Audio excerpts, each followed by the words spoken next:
very warm welcome to MK Gallery and to today's conference about all things Vanessa Bell. I'm Anthony Spire, I'm the director here. Really thrilled to see you all. We're delighted with the response to this conference. There are about 150 people in the room, and I think another 150 or so online. Hopefully there won't be any technical issues. The response to this whole project has been just fantastic. We were thrilled, of course, when the first review came out with 5 stars in The Guardian, and the title, "Sidelined Bloomsbury Figure Reveals Main Character Energy." We couldn't have asked for a better start, really, and lots more excellent coverage quickly followed. More importantly, audiences have also followed, and many have travelled very long distances to see the show. The feedback has been overwhelmingly positive and enthusiastic. We have an extremely varied exhibitions programme here at MK Gallery, due to popular demand really, but it's hugely important for us to continue presenting major solo shows by women artists, especially those who haven't had huge exposure. This exhibition by Vanessa Bell continues in that tradition, with recent shows of artists including Paula Rego, Laura Knight, Ingrid Pollard, and Vivian Meyer. I also wanted to let you know that this summer, we're really excited to be presenting the first major survey in the UK of the extraordinary Chilean photographer, Paz Errázuriz. Now in her 80s, her whole career has been dedicated to documenting portraits of survival, of people, circus performers, prostitutes, psychiatric patients, and the homeless, for example, living in extremely harsh social circumstances, especially under Pinochet's dictatorial regime. I hope you'll all come back to see that exhibition too. But I'm thrilled that we have a whole day today to learn more about Vanessa Bell. We've got a fantastic lineup of speakers, and I'm hugely grateful to all of them for being here today and very excited to hear them speak. You should all have the programme notes, so we won't be providing extensive introductions, but if you would like to ask a question, there will be opportunities during the panel discussions. Finally, I'd like to thank a lot of people who made this project possible, in addition, of course, to our core funders, Arts Council England and Milton Keynes Council. To begin with, the whole team at Charleston have been fantastic. I'm really pleased that we'll hear from Darren shortly, but they've been incredibly generous with their loans, support, and knowledge. There's no way, of course, that we could have done it without them. All of the lenders to the exhibition have also been extremely generous and accommodating, as have the many supporters, including the Vanessa Bell Estate, the Jerwood Foundation, Matthew and Robert Travers and the team at Piano Nobile, the Anson Charitable Trust, Cherie Blair, Rob Gifford, Margie McKinnon, Wayne McCardle, and Calliope Arts Foundation, as well as those supporters who prefer to remain anonymous. And finally, to the incredible team here at MK Gallery, a huge thanks for today to Patrick, Sherelle, Paul, Dom, Ryan, Kane, and many, many others. And also, of course, for making the exhibition such a success, to Faye Blanchard and Madeline Jordan in our exhibitions team. And if you still want to know at the end of the day, if you still want to know more about Vanessa Bell or would like a special memento of the project, we have an excellent catalogue that's available downstairs and online. I hope you enjoy the day. Thank you very much.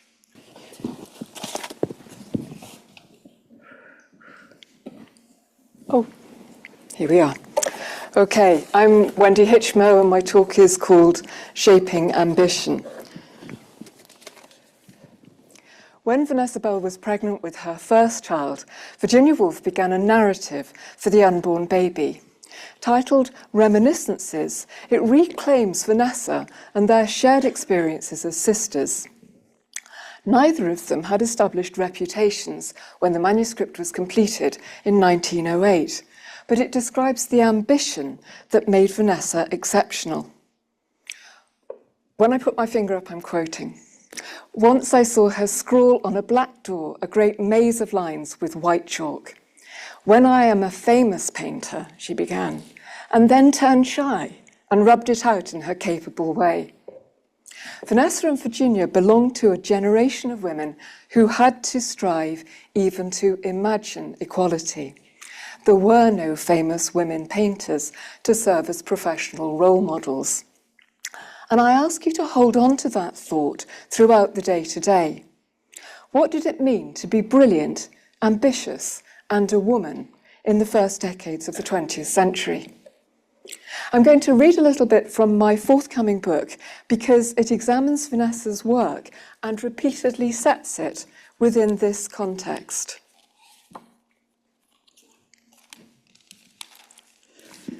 Vanessa was one of the most radical and influential artists working in Britain in the first decades of the 20th century.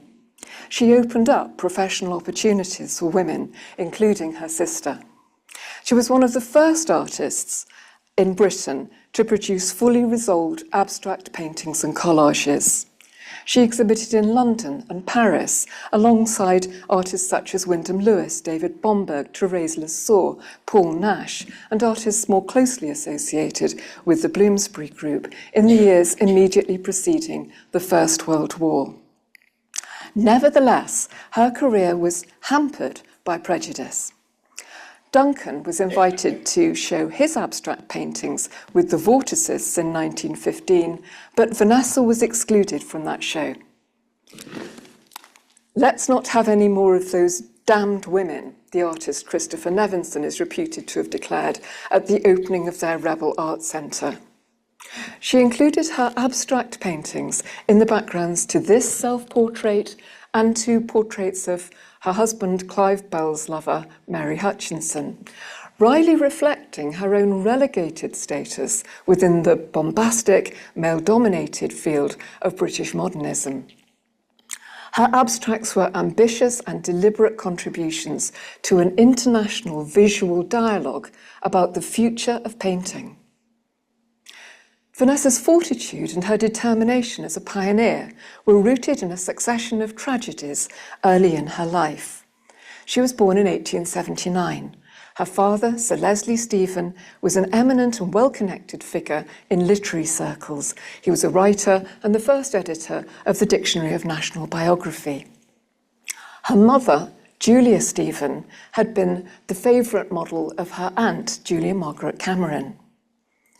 Both parents had children from previous marriages, and Vanessa grew up in the large London house where she and her three younger siblings, Toby, Virginia and Adrian, were born. 22 Hyde Park Gate in South Kensington was also home to her two older half-brothers and her half-sister from her mother's first marriage, George, Gerald and Stella Duckworth. For the first 7 years of her life, her father's first child, her half-sister Laura, also lived with them. Laura was 9 when Vanessa was born. Now understood to have been autistic with a comorbid psychotic condition, she was dispatched to a governess in Devon when she was 16, put away in an asylum 7 years later, and almost never referred to again. Recalling her childhood, Vanessa wrote, "I cannot remember a time when Virginia did not mean to be a writer and I a painter." And here is the Stephen family. You see them here on the left. Here is Gerald and George Duckworth, Virginia, Toby, Vanessa, Adrian in the foreground, their mother, Julia, and this rather strange-looking character in the foreground is Sir Leslie Stephen. So their youthful ambitions were supported, but they were expected to take their place in society primarily as wives and mothers. Weeks before Vanessa's 16th birthday, however, their mother died, and 2 years later, Stella also died after a short illness. She had come to the rescue, Vanessa wrote, looked after us younger ones, and sacrificed herself as far as she could to my father. The trauma of those two deaths robbed Vanessa and Virginia of the maternal guidance that would have directed them towards conventional marriages and family lives. Virginia later acknowledged that there would have been no Jewish husband, no books, no publishing house if her parents had survived. And equally for Vanessa, there would have been no post-impressionist outrages, no Omega workshops, no alternative households with homosexual lovers and an illegitimate child. Like all Victorian young ladies, Vanessa wrote, I had come out at the age of 18, but of course had gone in again when we were plunged into mourning. She was made responsible for managing her father's complex household and for coping with his severe depressions and violent rages, described by Virginia as a temper that he could not control. At the same time, she pursued her ambition to be a painter, enjoying the anonymity of the grubby, shabby, dirty world of art students at South Kensington, where she studied at a small art school. It was separate entirely, she wrote, and a great relief from her life at Hyde Park Gate. This ability to lead a double life was formative. It was complicated by George Duckworth, who, she later wryly observed, realised that she was unlikely to meet a rich old Etonian husband at art school, and insistently chaperoned her to unwelcome invitations to dinners and parties.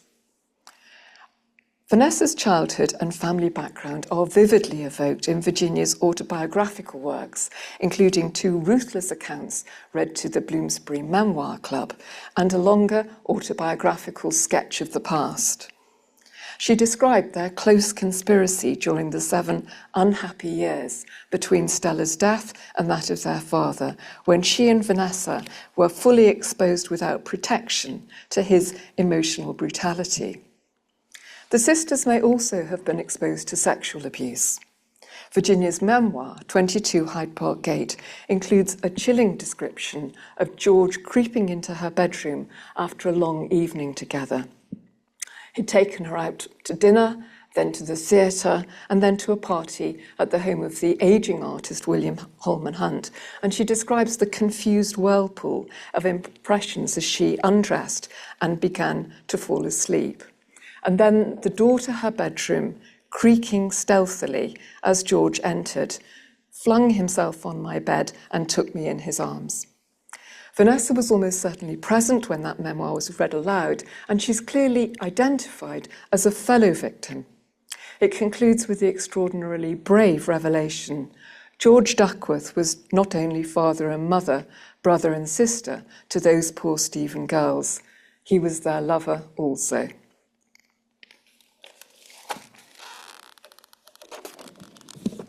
But up until the age of 16, Vanessa's childhood was a reasonably happy one.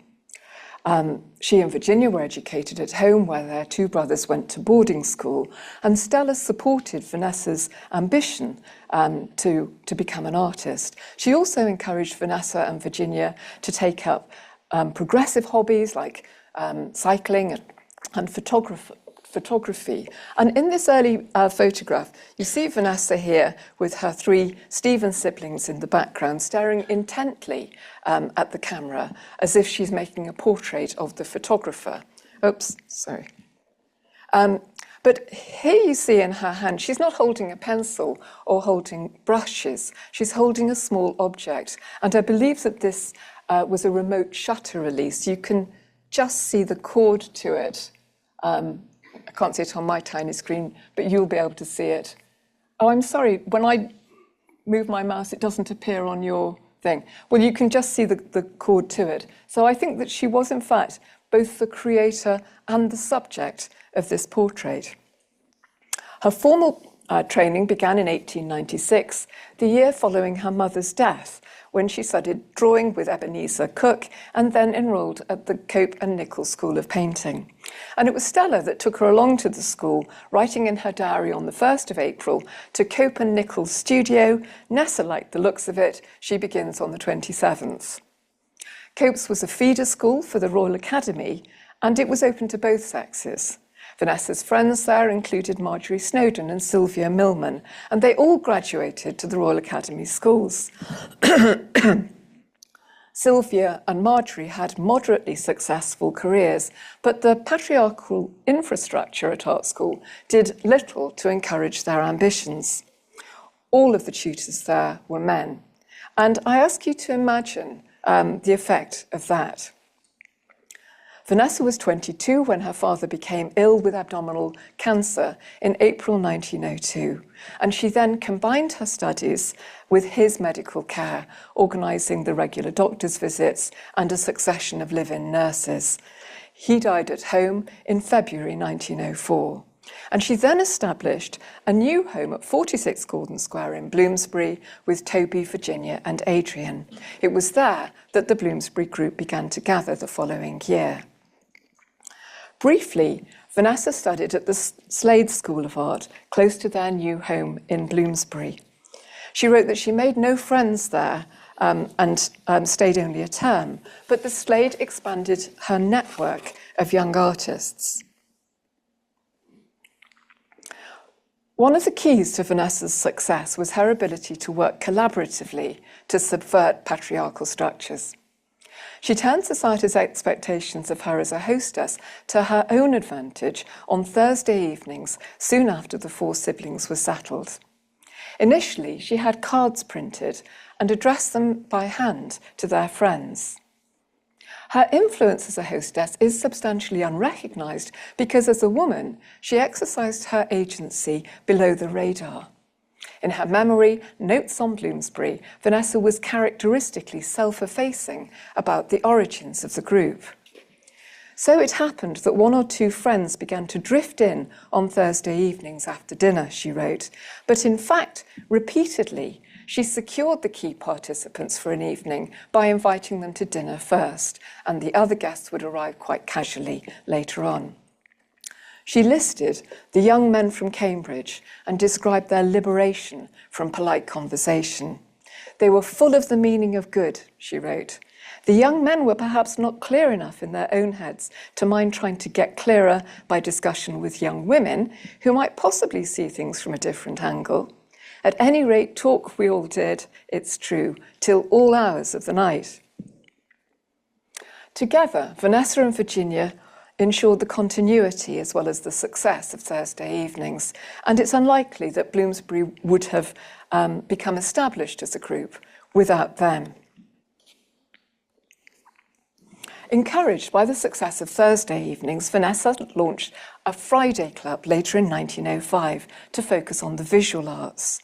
She was embarking on her career and finding that opportunities to show were very limited for young artists. This is one of her early portraits. It's in the exhibition of Lady Robert Cecil.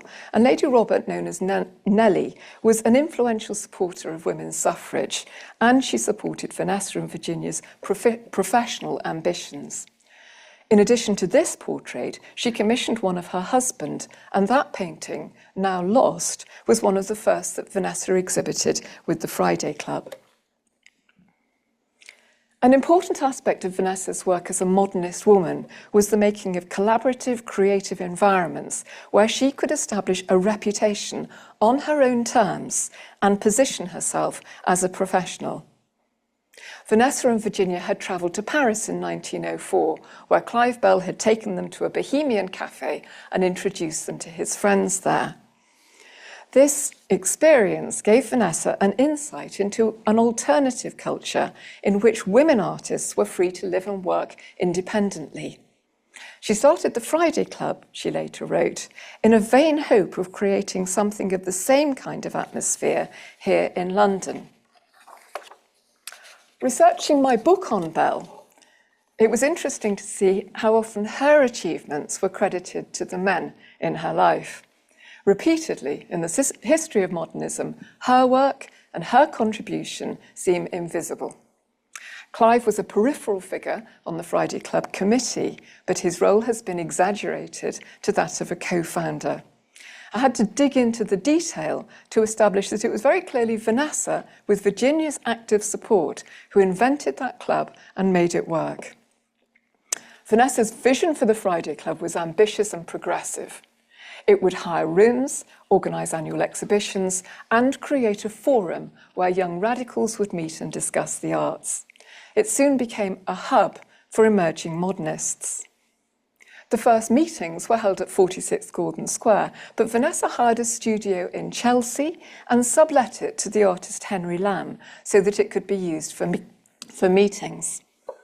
Nessa has fairly got her club started, and they're to have an exhibition at once, Virginia wrote to one of their friends. Members paid a subscription to cover costs, and they could invite guests. Vanessa drew her Bloomsbury friends into the club, as well as the artists that she'd known from the Royal Academy schools and the Slade.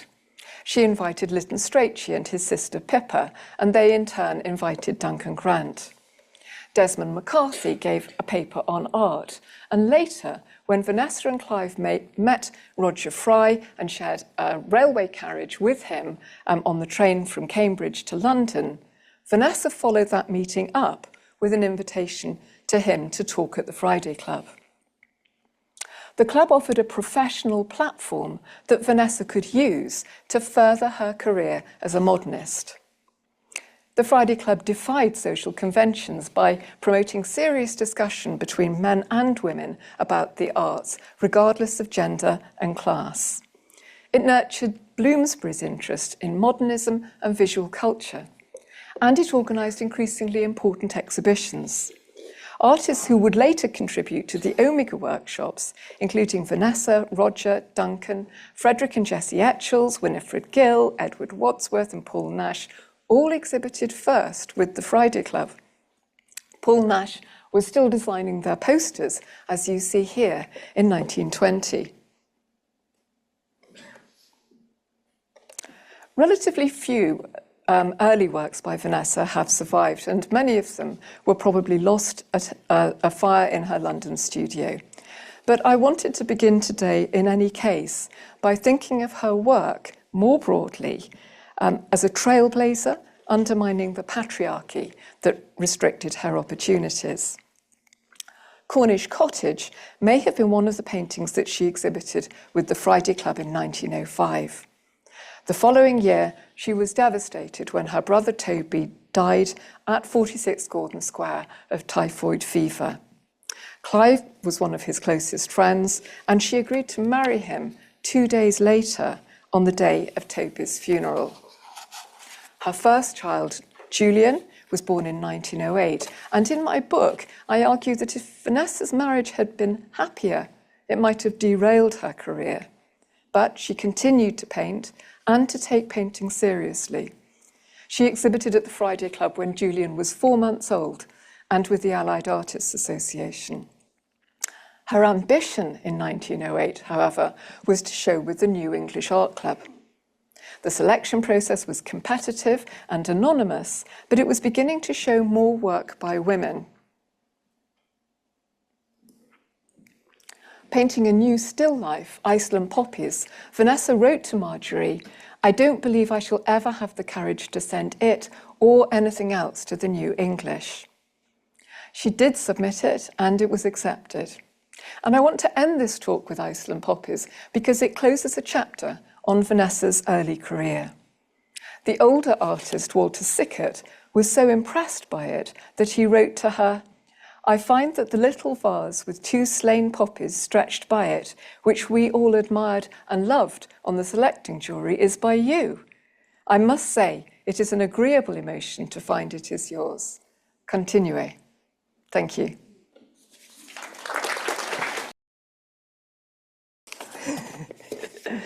Well, a welcome good morning to you all. In the time available, this talk tracks Vanessa Bell's changing awareness of picture making as she moved from the academic copying of the external world towards her brief involvement with pure abstraction. And I begin by showing you a detail from a painting by one of her first teachers, John Singer Sargent. By the way, I'm awfully sorry, I forgot to introduce myself. I'm Frances Spalding. Well, here you see the detail I want you to look at. And what do we see? Perhaps the most noticeable thing is the striking alterations in light. The creamy white on the left-hand side, whisked around by the brush and perhaps suggesting cloth with a paler covering on top of it. The brownish section to the right of that, on the middle and the far right-hand side of the painting, this attests to the fact that we've moved into an area of shadow. And in the bottom right, where the brown sinks into near black, we move into a sort of darker area, which seems to suggest a kind of empty darkness. But what you may have already detected is the hand emerging from a kind of part of the clothes here, and perhaps notice to the ring on the third finger of the right hand. What I don't think we can possibly explain is the dots above it until we see the actual finished picture itself. What I want you to notice in this segment of painting is that the dominant means used are light, shadow, changes in tone and of hue. These do most of the work. There is very little dependence on line or outline, and instead Sargent's inventive handling of paint allows him in this detail to suggest exactly what he wants to say, but he does so with verve and ingenuity without resorting to dull copying. Well, let's look at the whole picture. Here it is. It's a picture of a titled aristocrat, Caroline de Bassano, the Marquise, and I think it's pronounced Esperier. Best known today, it seems, not as a figure in her own right, but chiefly as the source of this magnificent portrait by Sargent. Notice the white dots on the far side of the picture, which echo those we couldn't quite explain from the detail on the right. It seems to be something to do with perhaps the clasp of her brown silk or satin cloak, which is sort of behind and rather loosely gathered around her. When Vanessa Bell met Sargent at the Royal Academy's School of Painting and Sculpture, he was at the height of his fame in this country. His parents were two Americans who had chose to live abroad, leading a nomadic expatriate life, and their son, John Singer Sargent, was born in Florence and grew up familiar with the cultural capitals of Europe.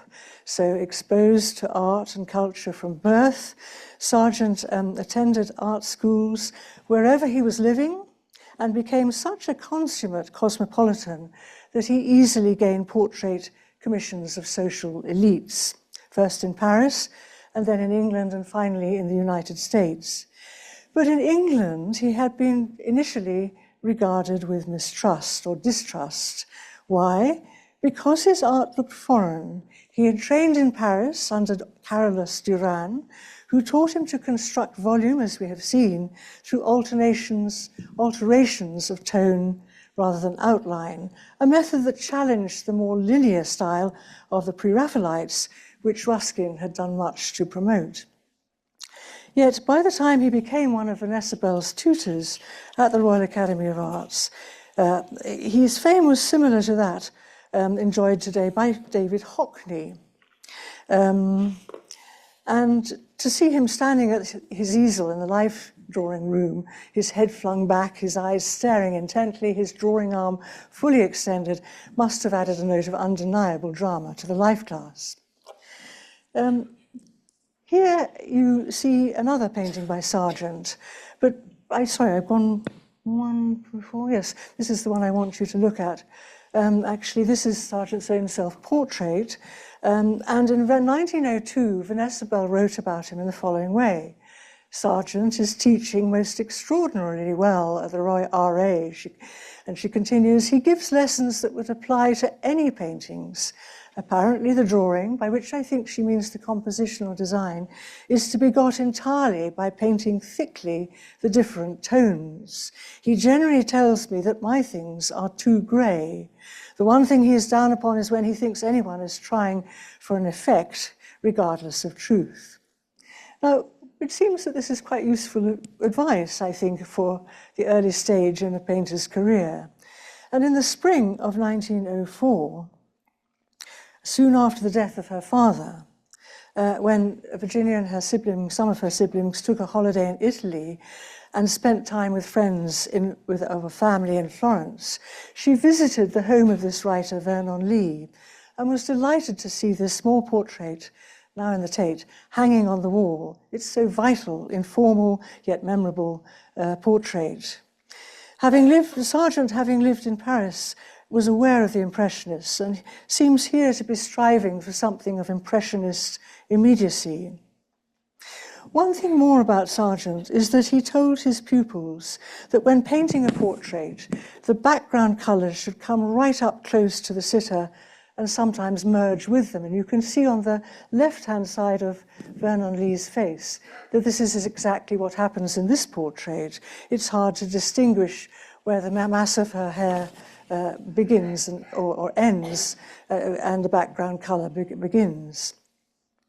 Now, Sargent also used shadows brilliantly, as we see here, next one, in one famous painting, Ina and Betty, the daughters of Asher Wertheim, where the dark shadows around them help thrust the two women forward as they turn to us as they enter the room, as if to greet us to a salon or some rather grand party. Here again, Sargent works through a series of marvellous hints.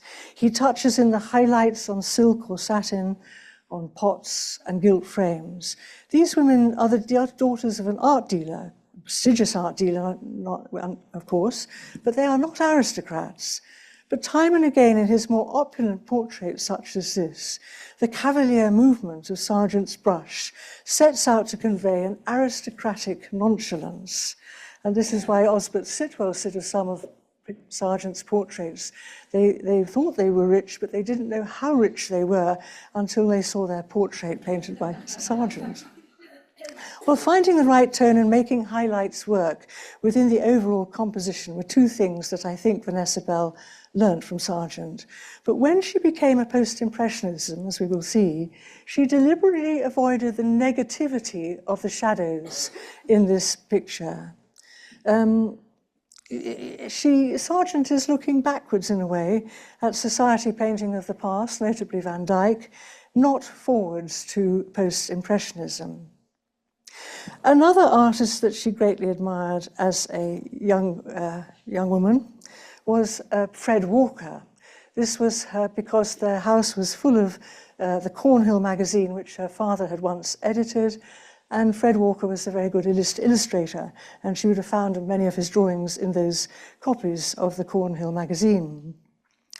But by 1927, a couple of decades on, she wrote to her sister, Virginia Woolf, suggesting, "The young have terribly bad taste, it is true."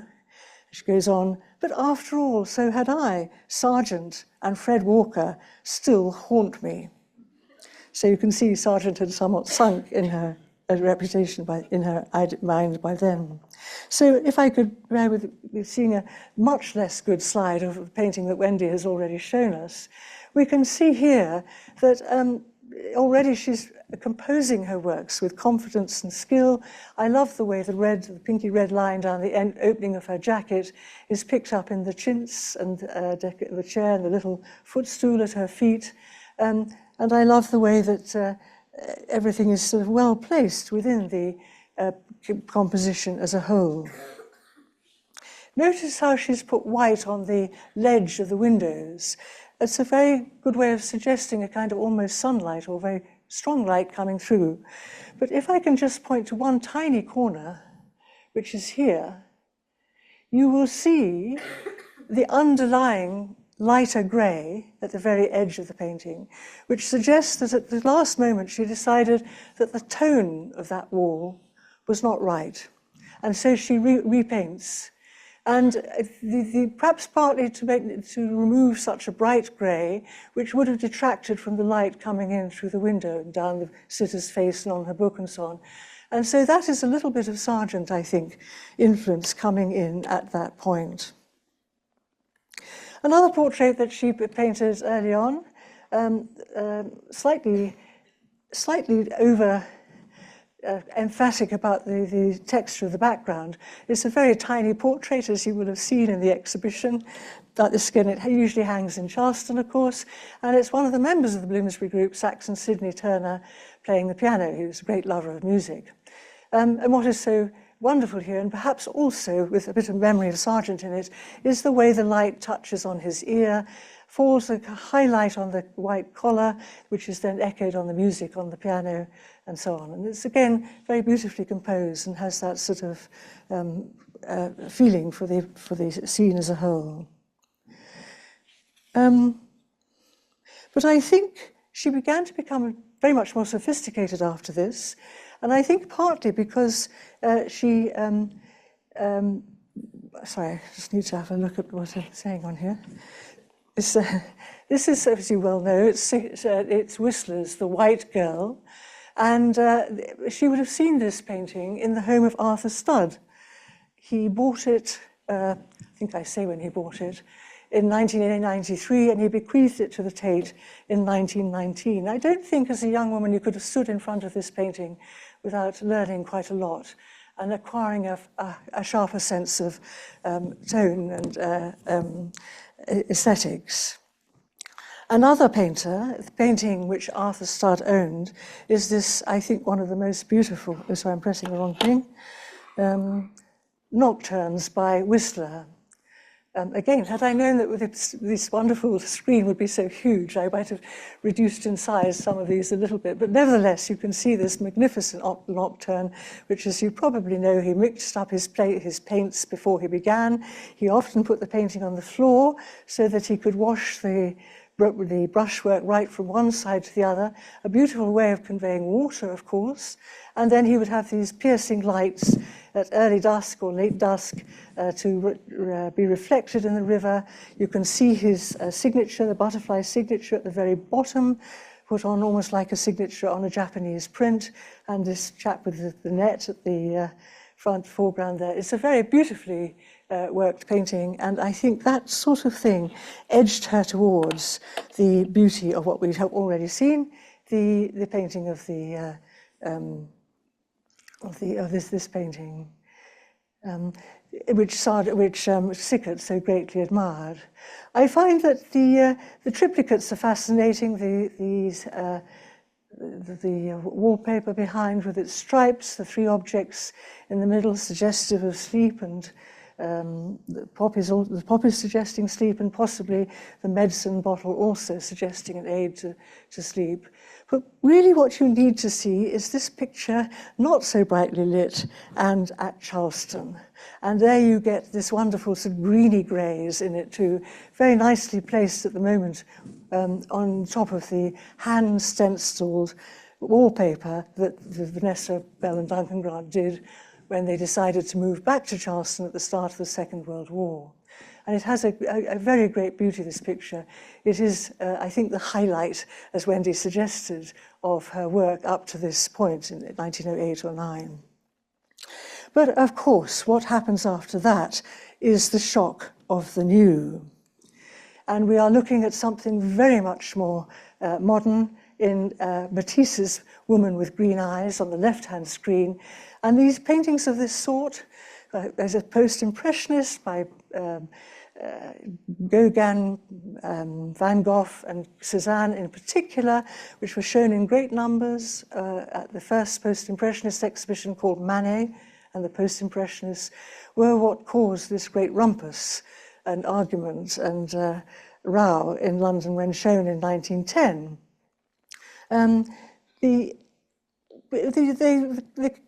critics seriously felt that this was a sort of terrible challenge to the British ideal of beauty and really shouldn't be allowed to be seen. They thought that Van Gogh was very clumsy, did what a child did. They disliked this Matisse because why had he made such a mess of the front of the Chinese robe? Why hadn't he finished it off neatly and correctly? Why did he use this sort of simple black line around the woman's face and the features?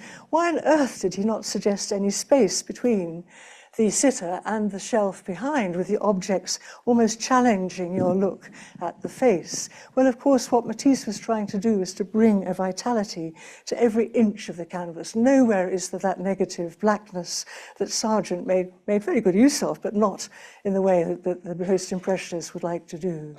So you can, I feel the jolt, you can feel the shock. And when Duncan Grant was asked to design this poster for the announcement that there would be a second Post-Impressionist exhibition, he thought of a fashionable lady looking with shock and surprise at this news. Well, who was the person behind all this? Of course, it was Roger Fry, as I'm sure many of you know. He was the person who thought about and dreamt up the first Post-Impressionist exhibition, talked to Vanessa Bell and Clive Bell about it in January 1910, while he discovered he was on the same train as them and was invited to join the Bloomsbury Circle at that date. But Roger Fry had been thinking about the importance of aesthetics in art for some years. In fact, as a student at King's College in Cambridge, where he was reading natural sciences, nothing to do with art, he wrote a letter to his friend C.H. Ashby very early on in his final year at Cambridge. I do think, he said, we have been wont to lay enough stress. I think we have not been, I think what he means to say, we have not been wont to lay enough stress on the value, as a means no doubt, but a very important one, in art of pure aesthetics as apart from the emotional end. And later, when he started to become not just a painter, he immediately trained as a painter on leaving Cambridge, but also a critic and a specialist in Italian art.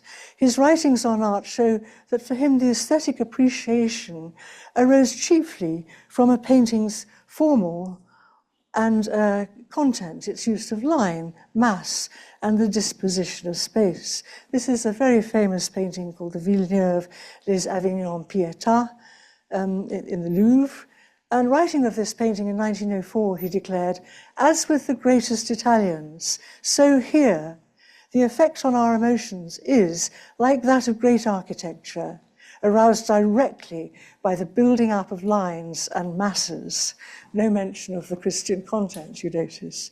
And that he wrote in 1904.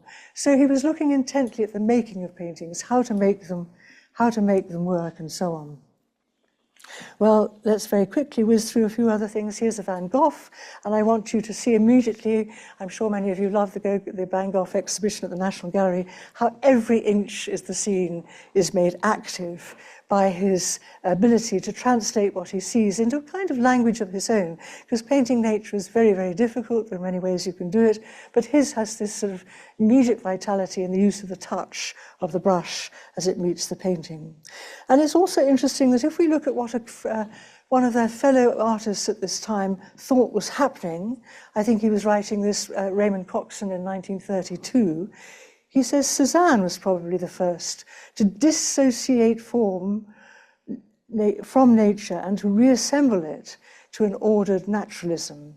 His works were done in front of nature, but only after prolonged mental weeding out of matter, which was irrelevant to his purpose. The whole purpose of post-impressionist effort and experiment was to be a purifying process, an attempt to get down to the fundamental kernel of art expression. And quickly to show you Van Gogh, Cézanne, or Sous-Bois, underneath the trees, and what Roger Fry later wrote about it, how without missing the infinity of nature and richness of its vibrations, how to build that solidly and articulately coordinated unity in which the spirit can rest satisfied. So I think it's aesthetics and things coming together with an analysis of how to do a sort of more shorthand method of painting. Oops. Sorry, I've got something different from what we have here. Shall I press again? No, I'm afraid it's stuck. Any help coming from the top there? Can you, Sophie, do something for me? Redirect me, so I'm trying to send you. Oh, let's go back here. Hello. There we go. Oh, good, okay. Is that working? Yes, it's lost it out. Yes, thank you, let's try. The forward button. No, it's not moving. Can you help me? Oh, that's the, oh yes.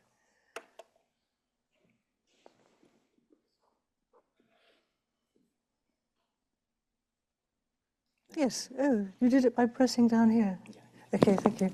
Well, very quickly, just to show you the decluttering, the stripping down, and the moving towards what is necessary to arrive at abstraction. You see it here in this painting of Jesse and Frederick Etchell's painting. Notice how the background behind is the white wall is just a band of white, the grass and the path, all on the same level of the picture surface. Notice how the red is picked up, the stocking and her curtain, other things, and also how the spaces are deliberately left empty, not to distract from the rhythm and content of the whole. Sorry, I should have gone down there.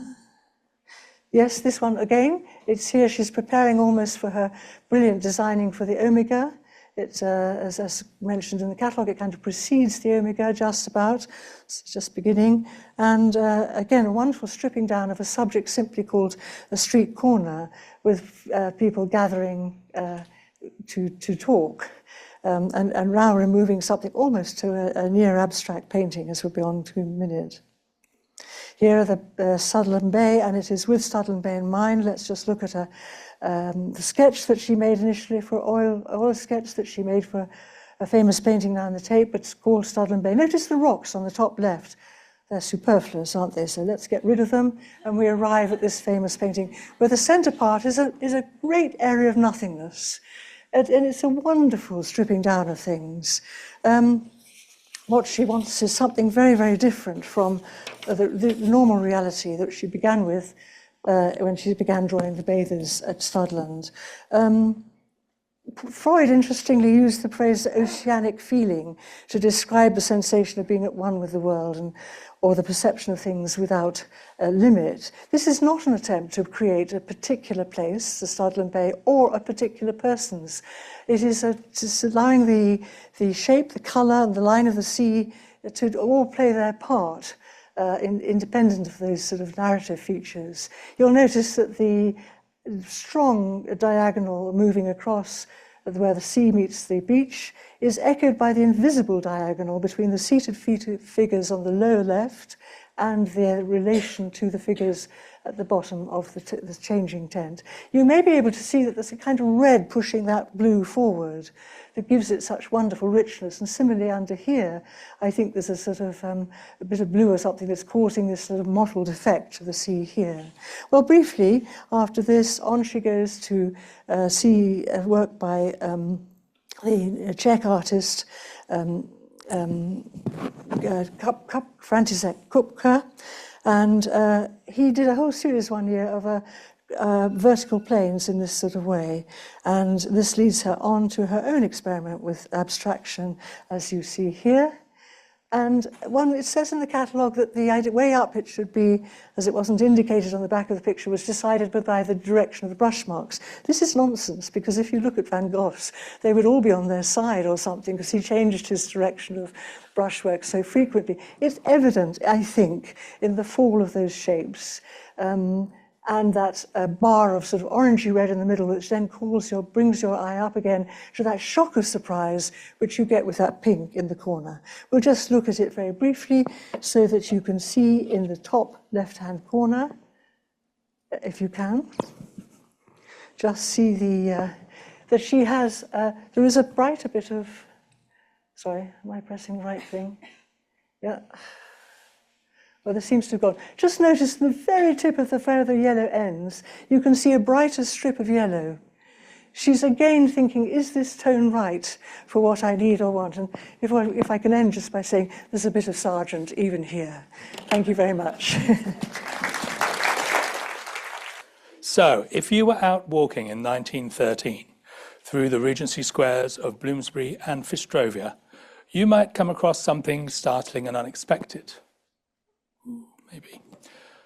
Hanging from the sombre Robert Adam designed facade of Fitzroy Square, flanking number 33 in the two blind window spaces on the first floor, were large paintings of dancers with sharp and geometric limbs and torsos, their bodies twisted in a passionate gyration. These modernist figures, one by Vanessa Bell and the other maybe by Duncan Grant, adorning what one journalist described as the grave decorum of Fitzroy Square, announced to the world that this was the premises of the infamous Omega workshops, opened in July 1913 to a mixed reception of excitement and bewilderment. The banner acted like a manifesto for what was inside, for the sights and spectacle that visitors would see in the showrooms, and if they were lucky enough to be invited in further, to the workshops of the Omega. It was Roger Fry's vision, ably supported by his co-directors Vanessa Bell and Duncan Grant. On the back of his exhibitions, Manet and the Post-Impressionists in 1910, that, as we've already heard, really introduced en masse French modernist painting to the British public, with works by artists including Van Gogh, Gauguin, and Cézanne. And the second Post-Impressionist exhibition of 1912 that widened its remit to include works from artists in other countries, including Britain, and works by Vanessa Bell, to show that this movement wasn't a fluke or a gimmick, but a serious attempt to make art new.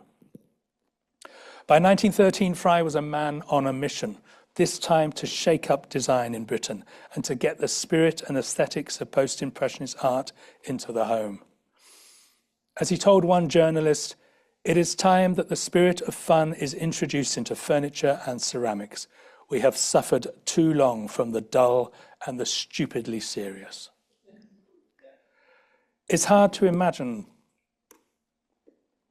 kind of hard to imagine what the sensation of walking through the door of 33 Fitzroy Square would have been like, of moving from the sombre and polite London of Edwardian England into rooms filled with bright and expressive colours and bold abstract shapes and patterns. And the next few slides are installation shots of an exhibition we did at Charleston in 2019 on the Omega workshops, where we tried to capture that kind of sense of, in Charleston, of coming in from a smelly, damp old farmyard into the gallery and seeing all these sort of sensations. And what an incredible experience it would have been. The artists had free rein to go as far as they dared. They created showrooms, interiors that offered the Omega's visitors a vision of a new way of living. They were offered a full sensory overload of colour and shape and texture. These objects and designs weren't just new things to buy. They were the embodiment of a new attitude and with new ideals for living. A belief that art and freedom of expression were fundamental to modern existence. The old divide between fine and applied art was obliterated with colour and line and freedom. It demonstrated Fry's philosophy, shared by Bell, that art is an integral part of life. The range of objects created and stocked by the Omega is incredible and included ceramics, textiles, rugs, lamps, fans, boxes, furniture, even children's toys. They could provide you with a whole room. They included murals, mosaics, and stained glass windows. It also stocked pottery from Turkey and Italy and vibrant textiles that had been produced in England to be exported to Africa. For Fry, these works had an honest approach to design, one that embodied the Omega's quest for free expression. As a reviewer in the Times wrote, these articles are not expensive, and most of them have a gaiety and simplicity not often found in English work that is supposed to be artistic. The workshops were also a community enterprise. Fry saw the need to support young artists and provide them with regular paid work while giving them time to focus on their own art and design. He insisted on objects which should be valued aesthetically rather than for the artist's reputation. So all the workshop designs and products were unsigned, marked with the Greek letter Omega. This anonymity has resulted in a continuous game of attributions. Vanessa Bell was energized by the concept of the Omega and shared Fry's enthusiasm. She had a huge influence on the project. She had missed out on a lot of the excitement of Fry's exhibition Money and the Post-Impressionists, recovering from the birth of her second son, Quentin, but she felt its influence and the influence of Fry as strongly as any other young artist in London whose creative fuse had been lit by this artquake. The 1910s brought a confidence in Bell, a lust for experimentation, and a continued desire to work with other artists and to direct the course of events. 1913 was dominated by the Omega workshops. Even trips abroad were dedicated to buying stock, and her influence and direction can be strongly felt in these early years of its operation. She threw pots alongside Roger Fry and decorated many others. She designed a myriad of objects, including rugs and textiles and marquetry trays. Later, she started an Omega dress department.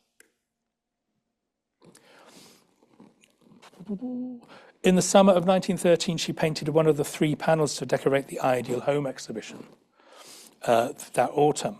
They were based on the Russian ballet, dance partners to her banner at the front of the Omega workshops, but also inspired by Matisse's first version of the dance that had been included in the second Post-Impressionist exhibition. The reviewer for the Daily Mail, who was the sponsor for the Ideal Home exhibition, described them as wall pictures of men and women which seemed to be made up of scythes, blades, and cubes. "Horrible," said a woman beside me, and forthwith she walked away. But 5 minutes afterwards, I noticed that she came back for another look. My impression was that women, when they see this bold experiment, start with savage attacks, and 5 minutes afterwards wonder whether there may not be something in it after all. Though Bell's best friend, Marjorie Strachey, thought them to be hideous enough to attract the attention of the police. Some of Bell's most successful and enduring designs are for textiles. Large swathes of materials edge the showrooms. They have a refreshing openness and a deceptive simplicity. The anonymity of the Omega clouds some attributions, but there are 2 that are definitely by Bell. The wrong way around. This is white, this is Maud. Maud and white. Both have a vitality that removes them from the time of their production. They are printed on linen in France, Fry claiming that the manufacturers were altering all their processes to get rid of the mechanical and return to older, simpler methods.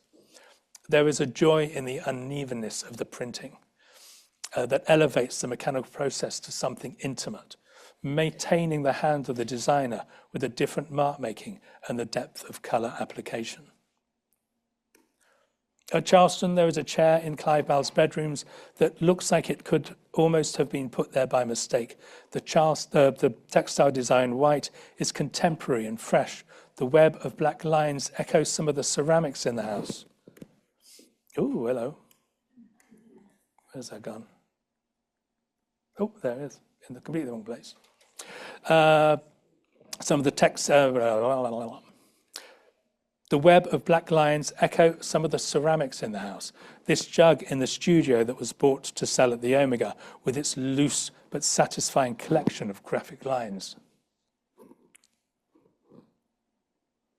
The Omega gave Bell a bigger canvas to create on, with its showrooms designed to overflow and shock the senses. Close your eyes. There we go.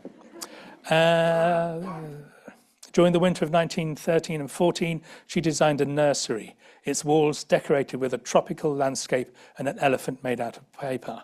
The room made the front page of the Daily Sketch, though only because it was the futurist nursery, the latest form of madness.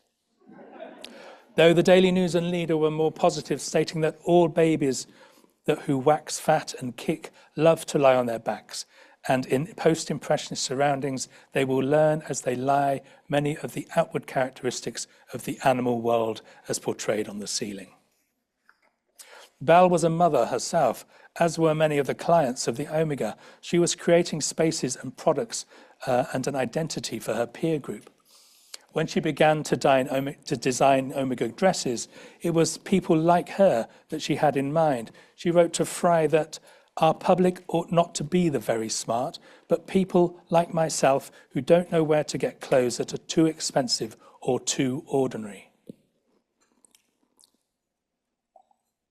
By the end of 1913, Bell felt that the Omega had had the best of her, and she returned her attention to her art, removing herself from Fitzroy Square and only decorating items that could be done at home. But by the spring of 1914, she was back, making designs for a large commission from Lady Ian Hamilton for her house at No. 1 Hyde Park Gate Gardens. She created a mosaic for the hallway, repurposing an earlier design she had made for a stained glass window, and she also designed rugs of ragged geometry designs, which also looked like this jug. Bell had distinct ideas about what her home should look like. For the move to Gordon Square in 1904, she had lightened and emptied spaces, rejected the dark, heavy velvet rooms of her childhood. These new spaces with white walls and large windows,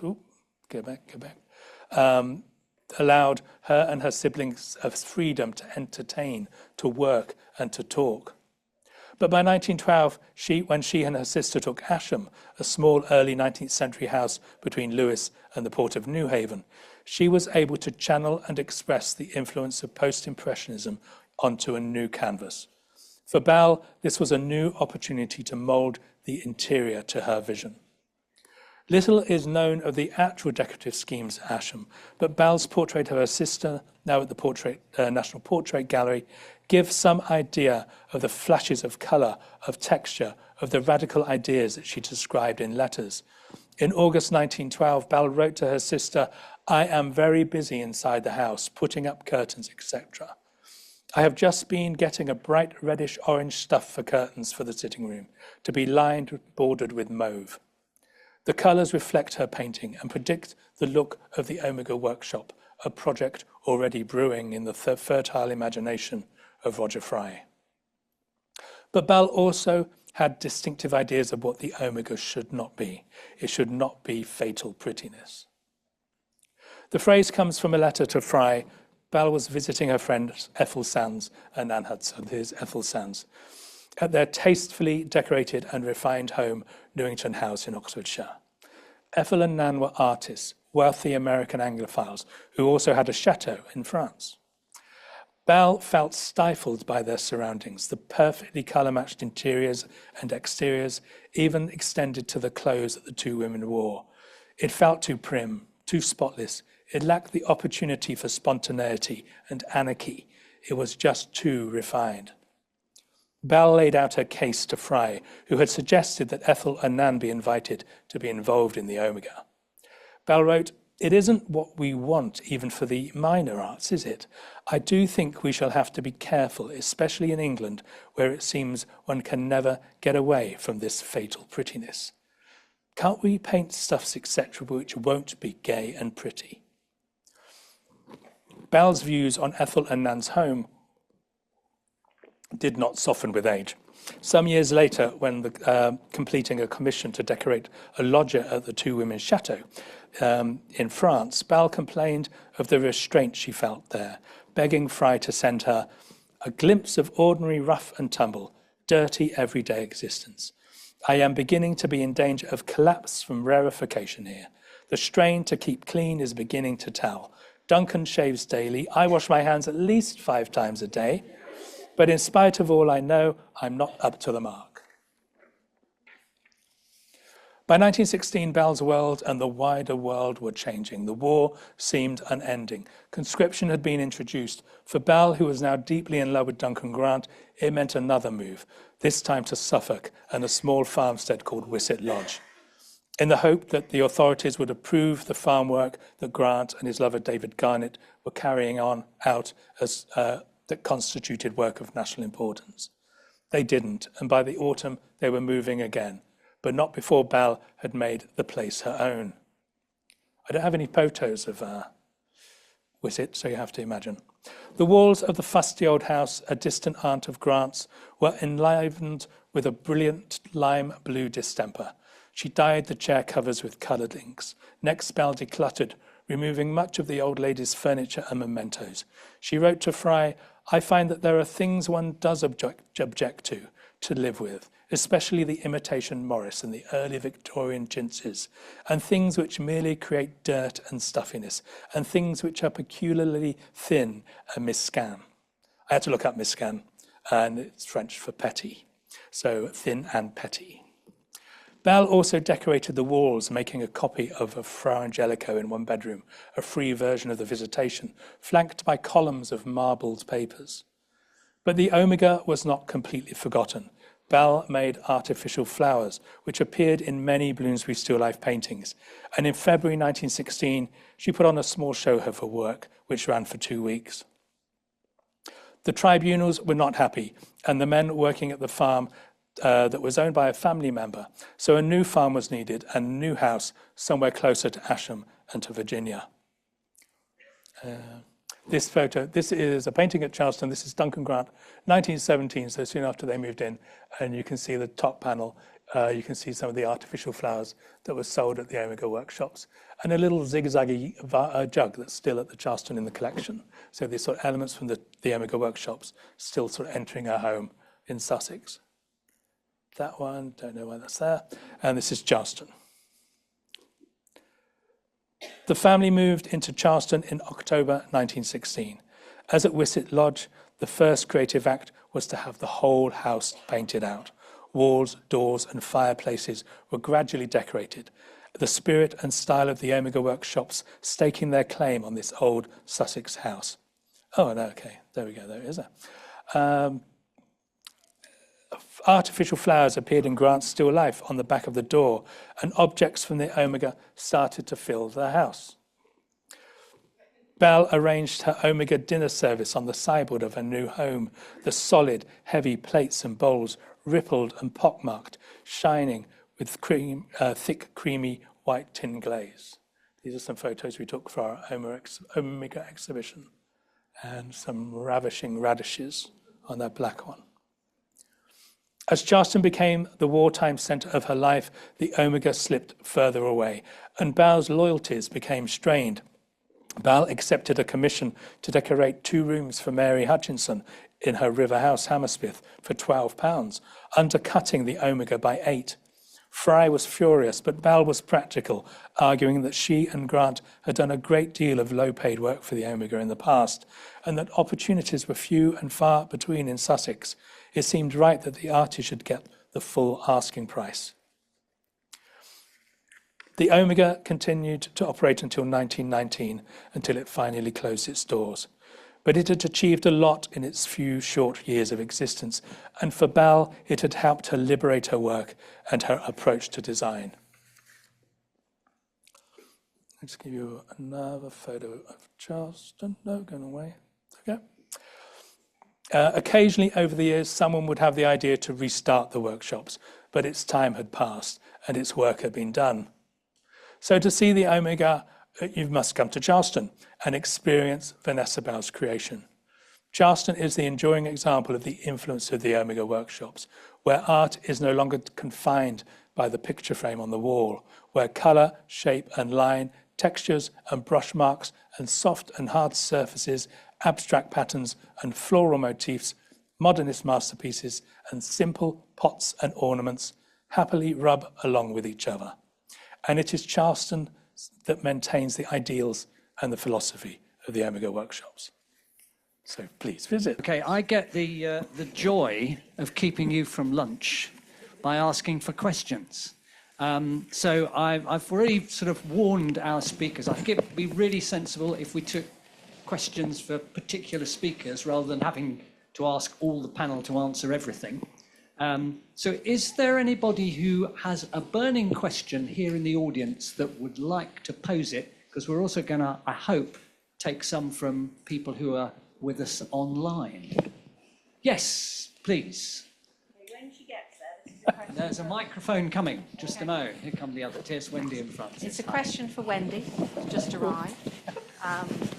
In her speech, at one point, she said, regardless of gender and class, can you expand on the class?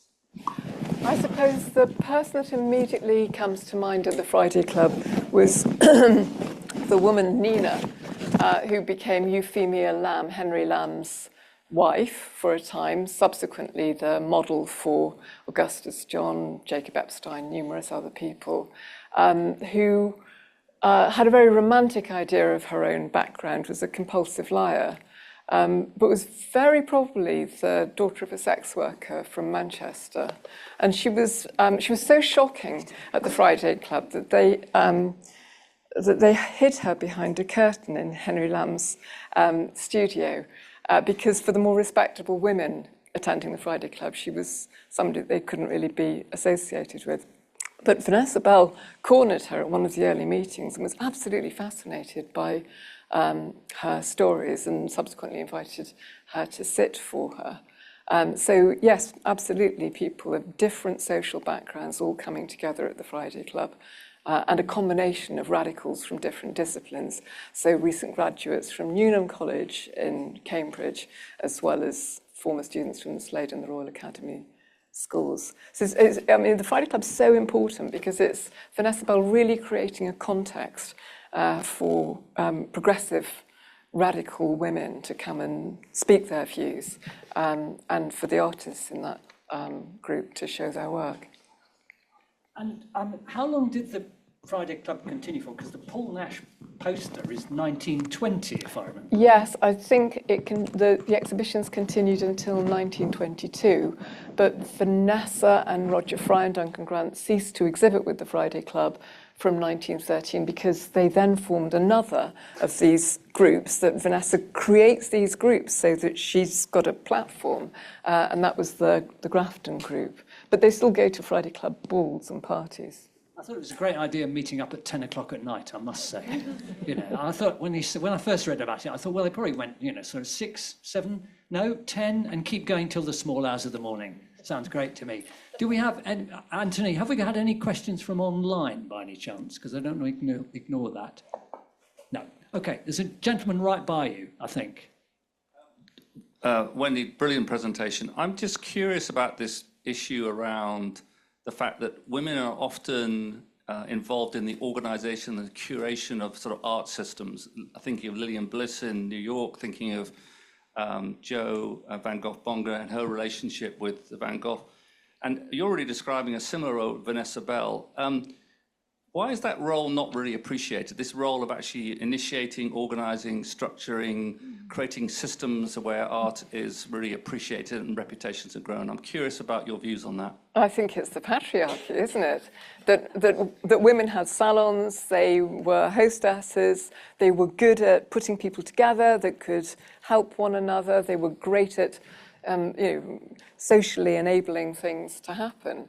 And that's a conventional role that just isn't valued, but it was absolutely essential to the development of modernism. And the work I'm doing at the moment, a new book on Bloomsbury and networks, is going to look at the network of women around the Omega workshops and the Omega Club. And I ought to say, because Yale wanted me to say that, and I didn't get a chance, I was sticking to my 20 minutes, 20% discount off my book that comes out in a few weeks. Find my email at the University of Sussex and I'll send you the link that will give you that discount if you want it. Sorry, blatant self-promotion. It looks like the kind of book where 20% discount's a good move, actually. Actually, Sophie, can I ask you a question about the Camargo Ballet slide that you had? It was a fantastic set of people connected with McKnight Kauffer's names there, Edward Burrough as well. Can you say a little bit? It's a group I'm not really aware of. Could you say a little bit more about them, do you think? Yeah, I've looked at their papers quite extensively at the Royal Ballet School, and there are some also in Islington Public Library. Ooh. Sorry, if I speak up a bit, is that better? Yeah. Sorry, I'm turning my head. There are papers, so the Camargo papers, they're all over the place. So you've got some, the Royal Ballet School archive is excellent, and also in Islington Public Library, there are some others. You're absolutely right that season at the Savoy was totally star-studded. And the turnover of the different productions that they had was extraordinarily fast, and they seemed to be doing it quite a bit on the hoof, so things would change, and there are numerous programmes for that season, and everything just shifts a little bit within it. You can, I think they brought out new ones every fortnight so that you had some sense of what was going to happen for the next couple of weeks, but even that might change.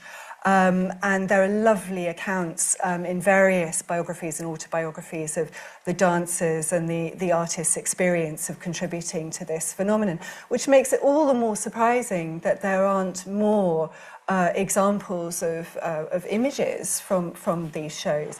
So Duncan Grant's contribution is also absolutely fascinating, and I've managed to find some bits and pieces relating to his work for the Camargo, but not as much as you would actually expect, given the importance of the season. So yeah. I mean, Francis, you're the biographer of Vanessa Bell. I have a rather old copy in my bag. I was going to ask you to sign later if I may. Would you like to say anything about her work with ballet? No, I think only to say that I've been enthralled by the talks this morning. Of course, rather abashed at how things are missed out, and what this new finds is tremendous and so beautifully. All of them were wonderfully illustrated too, with wonderfully fresh images of the Omega. I'd never seen those two pictures on front of the house in Fitzroy Square. But what a shock it is to see the two illustrations in those blanked out windows, and how wonderful bit of history has remained in that way. Are they still there, Darren? No. No, I didn't think so. They would have perished quite quickly, I think, with the English weather. Yeah. I was fascinated. I'm going to ask Sophie a question. Right. So the Vanessa Bell backdrops, presumably she didn't paint the backdrops themselves, or did she? So I have no evidence. I've managed to find no evidence either way at the moment. But I do wonder if she did do the backdrop for the Stuvakian wedding, because it just seems to Vanessa in the way that it's painted. So I strongly suspect that was her. The others, juries are... Well, Pomona, again, actually, is very Vanessa. It's the costumes that are always made by other people. But it's not recorded. Yeah. They got a kind of a handwriting. They have. The gestures. Yeah, the gestures, It's that's a big right. old... Big. That's the thing that is worrying about it, because you sort of think, well, how did she manage it? But then there were always, when you read the descriptions in the biographies, autobiographies and so on, there always seemed to be a lot of people around helping. So I would imagine that even where Vanessa had a strong hand in it, there were other contributors. Yeah. I think Francis wants to contribute. I just want to say that the problem with theatre design and sets and costumes and so on is that often the theatre has been very bad at keeping them or making sure they go somewhere they can be refound. And am I right, Sophie, in saying that the V&A at one point pulled out their theatre collection and created a theatre museum somewhere near Covent Garden, I think it was? Yes, that's right. But it closed down after so many years and went back into the V&A to Blythe Road, I presume, their storage unit. Absolutely, and Blythe Road was shut for a few years. I believe it might still be shut. Perhaps someone can, But there are certainly some very interesting sources in there. I think, Anthony, there are two questions there. Did I see two? It was just him. Right, just him. Her. Sorry. Sorry. As a member of staff at the B&A, part of the theatre collection, this is a big problem. I mean, I know for the last 5 years we've been closed and we will be reopening in May. But the history of the theatre collection, which began just over 100 years ago, has moved around and taken different shapes. There was, for 25 years, a separate building, but all that material is still with the V&A. And when the new storehouse opens at the former Olympic Park, everything will again be accessible, probably more accessible to people than it was in the past. The intention is for it to be open 7 days a week, extraordinary for researchers, and much longer hours. So I think the future looks bright, and I think the reputation that the Theatre Museum has had is unfortunate, because in fact it has just gone on growing and improving. So the popular perception, just because a building closed because of financial circumstances, is rather misleading. Sorry, I had to say it. Thank you, yes. No, that was absolutely fine. We take that as an advert on behalf of the Victoria and Albert Museum's new premises, and we will all be down there forthwith. Darren, can I... Yeah, Sorry, person down at the front here now. Anthony is going to be, kind of rushing up and down the stairs. Hi there. I have a question from our online viewers today. Okay. This one is from Marion from Nottingham to Wendy. Did Vanessa Bell and her network ever link to artists in Germany, expressionism like Gabriele Munter or others? It's a great question, and of course you see the influence of German Expressionism on her work and on the Omega workshops. She went to the Cologne exhibition in 1912 with Roger Fry, but wrote to Virginia that there was very little of great interest there. So no, there's no direct influence, although of course she would have seen the Kandinsky paintings. Not German, but related, of course, at the Allied Artists Association. Thanks for reminding us about the online, and do wave strongly, and I now know where I'm looking. Anyway, sorry. Thank you for all the talks. This is a question for Francis. I've always been intrigued that Vanessa Bell went to the Slade and left again. It would have seemed to have been the kind of opportunity she would have been seeking out. And I'm wondering if there was a particular kind of artistic set of trends that were incompatible, or whether it was a more general environmental thing. Does anyone know why she didn't stay? I think this should be shared between me and Wendy. Yes, it was strange that she only lasted a term at the Slade, but it was very early, was it? In late 90s, 1890s? It was 1904. 1904. Her father had died. She'd nursed him at home. She and her siblings had gone travelling together. They came back. People like Sylvia Milman, who she'd gone to the Royal Academy schools, continued and did an extra couple of years at the Royal Academy, and she decided she would go to the Slade. Of course, it's just around the corner from their new home at 46 Gordon Square. I think Tonks was one of the reasons, wasn't he, why she didn't thrive at But of course, her training under Arthur Cope, there was an automatic move from his studio into the Royal Academy School, Royal Academy schools. So that also would be a line of direction that she must have picked up, yes. Yes, it does seem strange, doesn't it? But anyway... Yeah. But she's quite a young woman, and she's just lost her father. And, of course, that's a massive consideration of all that she'd gone through, caring for him at home. So you have to think this is a grieving young woman, and she said she made no friends there, and that she had little to learn from what was being taught. I think, you mentioned Thompson. I think she's fairly critical of him in her memoir club excerpt, if I remember rightly. They clearly didn't like each other. And he's one of those people that just carries on forever. Absolutely. Fascinating figure, in fact. Yes. Darren, can I ask a question of you, actually? Because I think, in terms of the work where they decorate the entire Charleston, you're quite right, and there's no distinction between the fine arts and the applied arts as far as they're concerned. Is there an element of influence of William Morris in all that, do you think? Or I would probably say no. You don't agree with me. You say. I think there's sorry. Go on, you go on. There's a tremendous reaction against Morris. Morris's designs are utterly beautiful, as we all know, but they're very claustrophobic. They're very tightly woven together, the birds, the strawberries, or whatever you're looking at. And what Omega did was to break open from that, I think, bring in a new fresh air, which predicted or presumed what would happen in the 1920s and 30s. They were ahead of the day, weren't they? And there's also that Morris thing about being honest to your materials is completely rejected by Omega as well. It's about the effect on the surface and the feel of it. So the ceramics are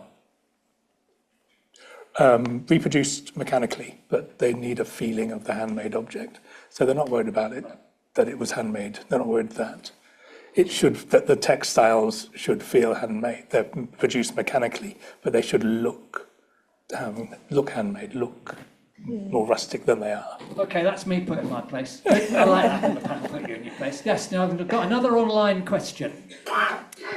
This question is from Roxanne, and she wanted to ask, was Vanessa Bell ever associated with the suffragette movement?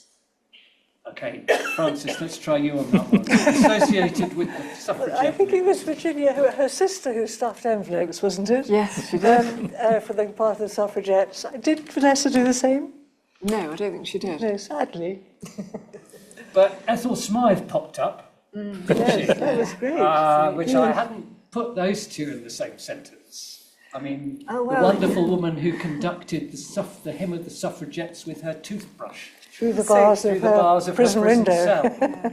It's interesting because the thing I didn't talk about was Fête Galante, which is potential collaboration between Ethel Smythe and Vanessa Bell in around 1934.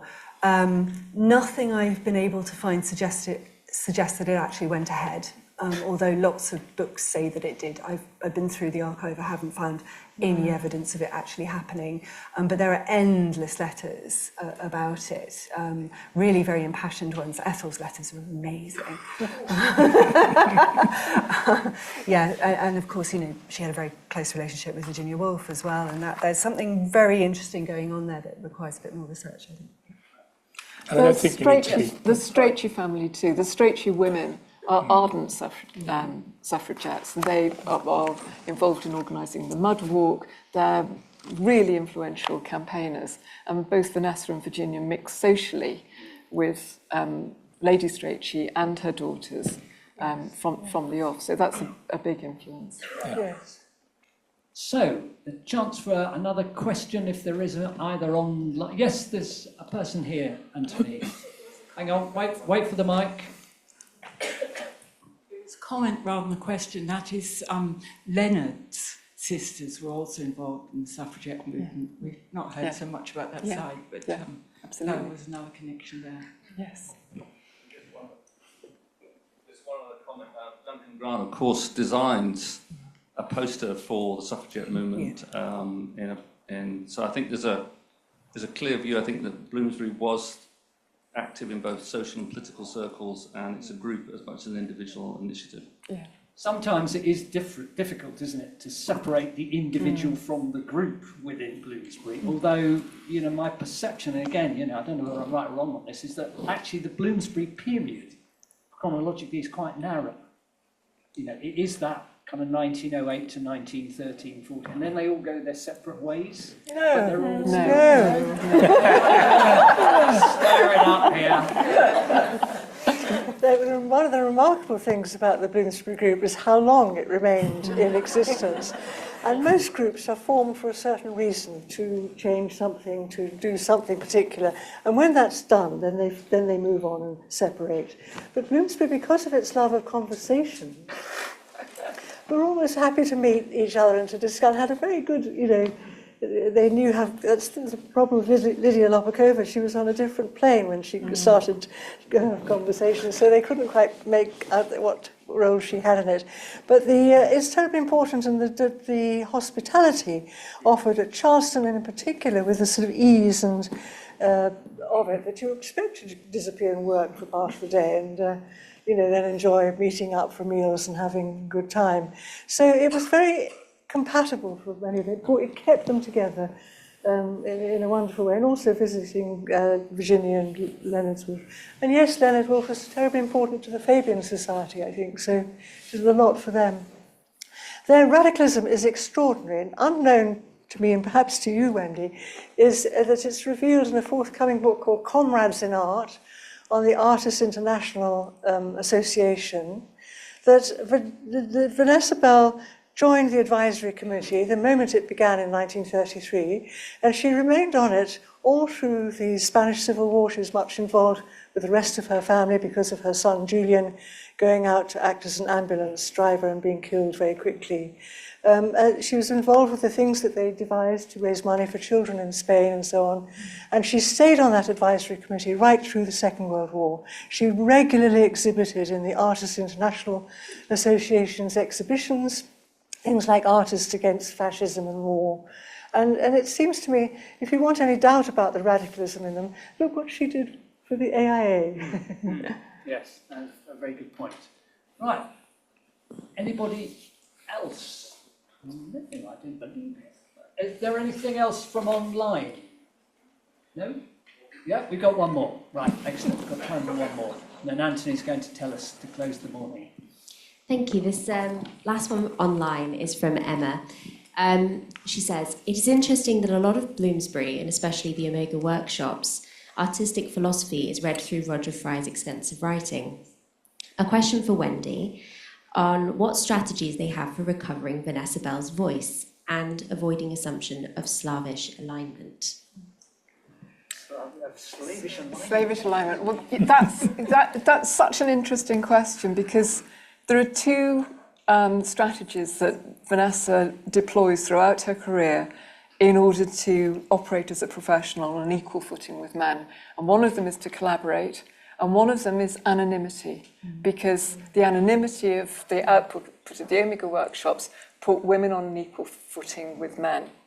But the drawback to that anonymity is that art and design historians historically have then, as Darren pointed out, painstakingly tried to attribute individual works to particular artists. And I think very often the better works were attributed to the male contributors to the Omega. Darren, what do you have to say about that?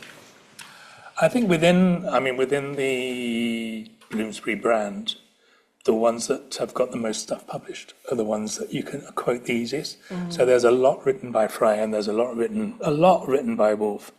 But we've got incredible biographies of Vanessa Bell, and we've got one book of selected letters. But there's a lot of text in one book of there's a lot of things that she wrote, which is all we have really at the end of the day. We don't have any recordings to take her opinions from. There's like a much more complete edition of her letters and writings waiting to be published. And I have to say, from my research, because I think Regina Mahler publishes 353 of her letters, and I fully transcribed 1,500 of her letters as part of my research to really get that texture of her life and art and the way that those interlock. So yes, of course, the complete letters of Virginia Woolf is a viable publishing opportunity, whereas actually it was quite difficult to get Yale to want to publish a monograph on Vanessa Bell. They weren't convinced that there would be a market for it, and I think the attendance today proves them wrong. I think you're absolutely right. I think the attendance both here and online proves there's definitely, and the attendance actually at the exhibition. You've all had a chance to persuade your friends to come to it as well.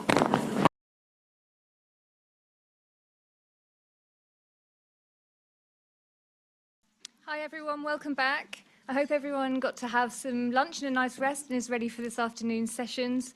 We've got another fantastic lineup of speakers coming up. But before they start, I just wanted to say some very brief words about how the exhibition came about and some of the partnerships that have made it possible. And we first started discussing the possibility of a Vanessa Bell exhibition after I visited Charleston in summer of 2022, and embarrassingly, that was the first time I'd been. And I started thinking how little I knew about Vanessa Bell other than her role as part of the Bloomsbury Group and a few key pieces such as Studland Beach at Tate. An initial meeting with Charleston followed, including a walk around the house with Nathaniel, Charleston's director, and Darren, the head of collections, who we heard from this morning. And during this visit, Nathaniel first suggested perhaps we could take the doors off Duncan Grant's bedroom, the prospect of which Darren looked less excited about. Over further meetings, a day spent in the Charleston attic with Miriam, the collection manager, and the further help of Emily and Polly in the exhibitions team, we were able to agree an incredible range of loans, including the full set of the Famous Women dinner service, which is one of the stars of the show and was also one of the most nerve-wracking parts of the install. Beyond Charleston, as Anthony mentioned, we're extremely grateful to the over 50 private collections and institutions who generously lent work to the exhibition, as well as to Rebecca Birrell, who is speaking next, for the fantastic essay she contributed to the exhibition catalogue. And Rebecca's book, This Dark Country, was also a key driver in convincing us that a Vanessa Bell exhibition was needed. So over to Rebecca.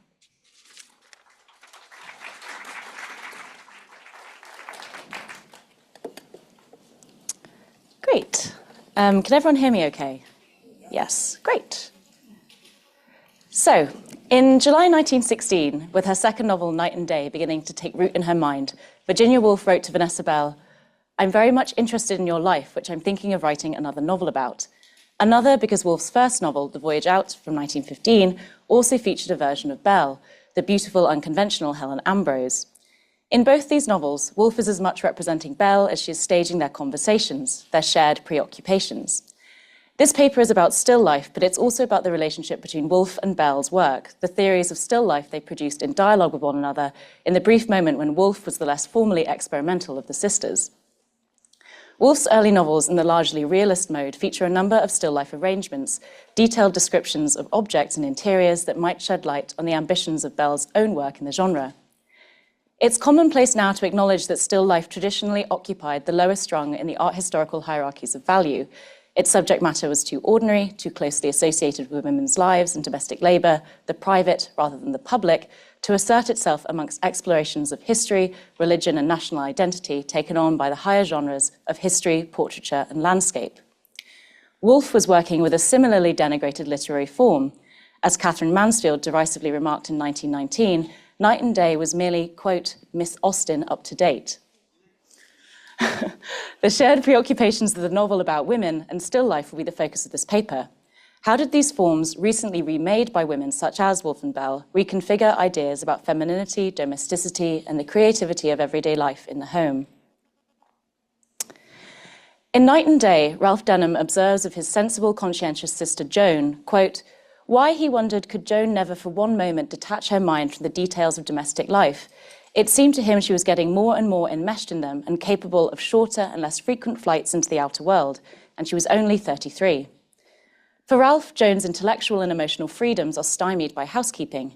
The image of arrested flight evokes a caged bird so accustomed to its captivity it can no longer behave according to its nature."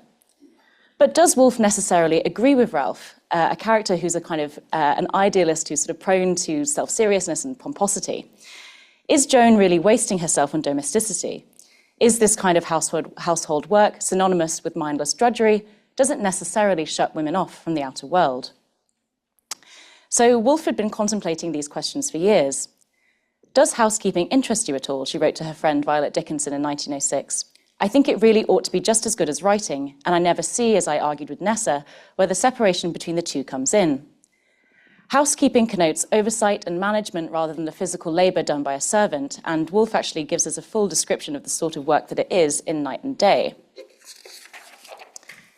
Ordering meals, directing servants, paying bills, and so contriving that every clock ticked more or less accurately on time and a number of vases were always full of fresh flowers.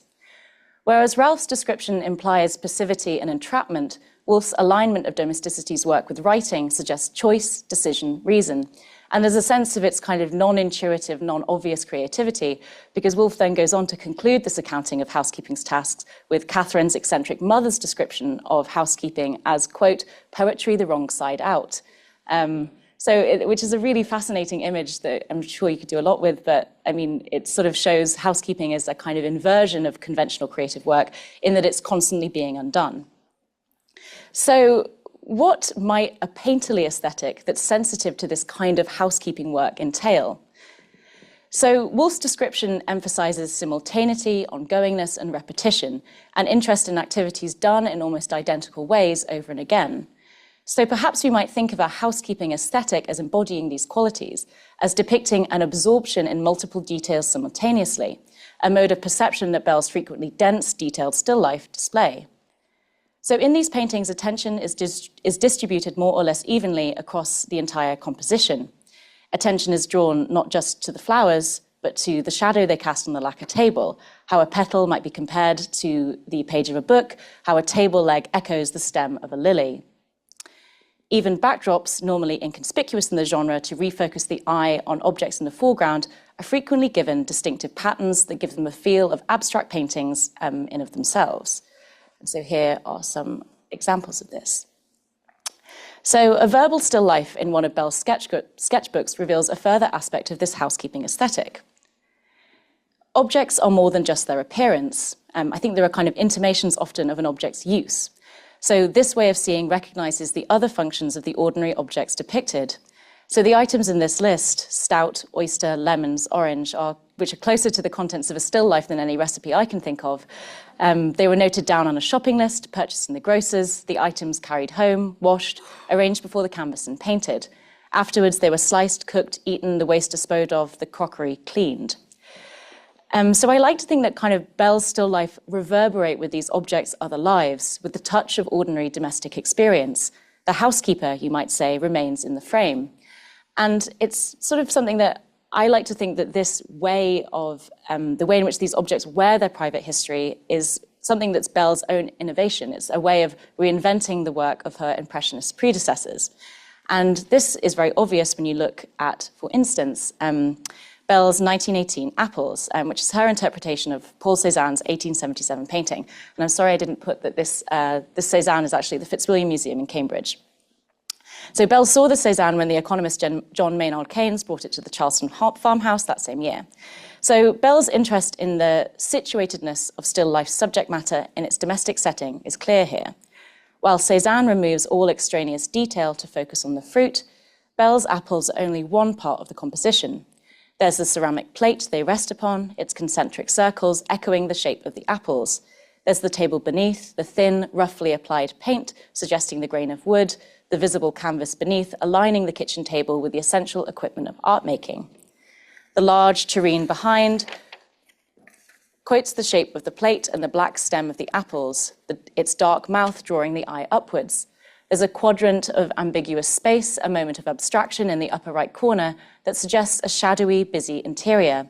So a whole kind of other sort of domestic life that's kind of unfolding outside of the frame.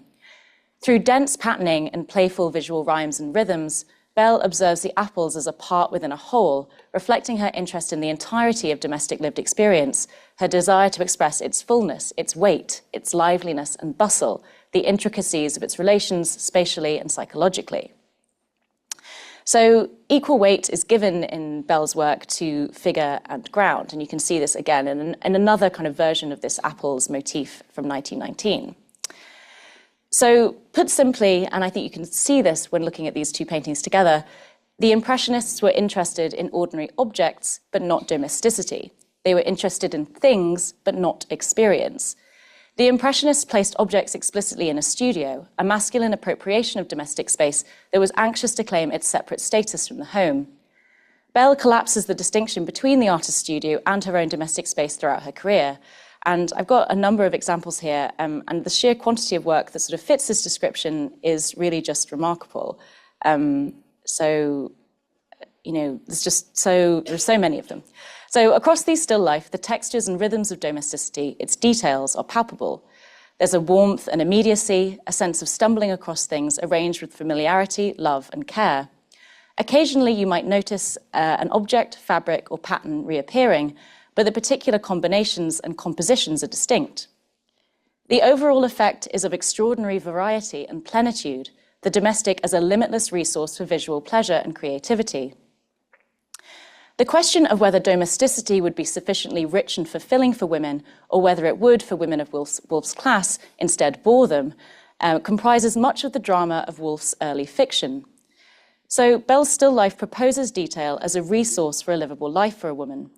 Bell's still life recommend looking deeply, closely, and repeatedly, a form of heightened attention towards one's most habitual surroundings that stokes curiosity and encourages creativity.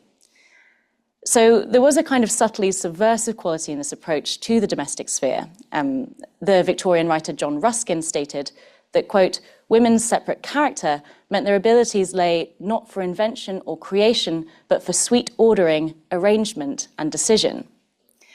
And I think that looking at these still life, for me, Bell's still life transforms Ruskin's either-or binary into a kind of process in which you order and arrange an environment in order to create the conditions for invention and creativity. So an abundance of figurative detail might seem conservative in terms of nascent modernist aesthetics of the time, and as discussed earlier in the day, Bell's own experiments in abstraction sort of earlier in her career. But something I would like to argue for is that detail had a kind of political charge for women like Bell and Woolf. Women of their class were educated for breadth rather than depth. Reflecting on Rachel Van Race's education in The Voyage Out, Woolf observes, quote, they would have soon forced her to go through one piece of drudgery thoroughly, as they would have told her that her hands were dirty. It was considered coarse and unfeminine to know a subject in detail, and this didn't just apply to intellectual topics, but to life itself, chiefly to sex. So, yes, this is the quote that I have up here. In a moment of disinhibition, Richard Dalloway asked Rachel Vine Race if she knows the colloquial sexual meaning of the word love. Does she know about sex at all, he wonders, aware these details were typically withheld from women. So across Woolf's fiction, we have this sense that women were denied detail in the pursuit of respectability and marriageability. By contrast, Woolf associates men with detail. They receive it via their educations, and they're later subject to it through the writing of history. They even practice it to excess in their own writing, as Woolf accuses Arnold Bennett in her 1924 essay, Mr. Bennett and Mrs. Brown.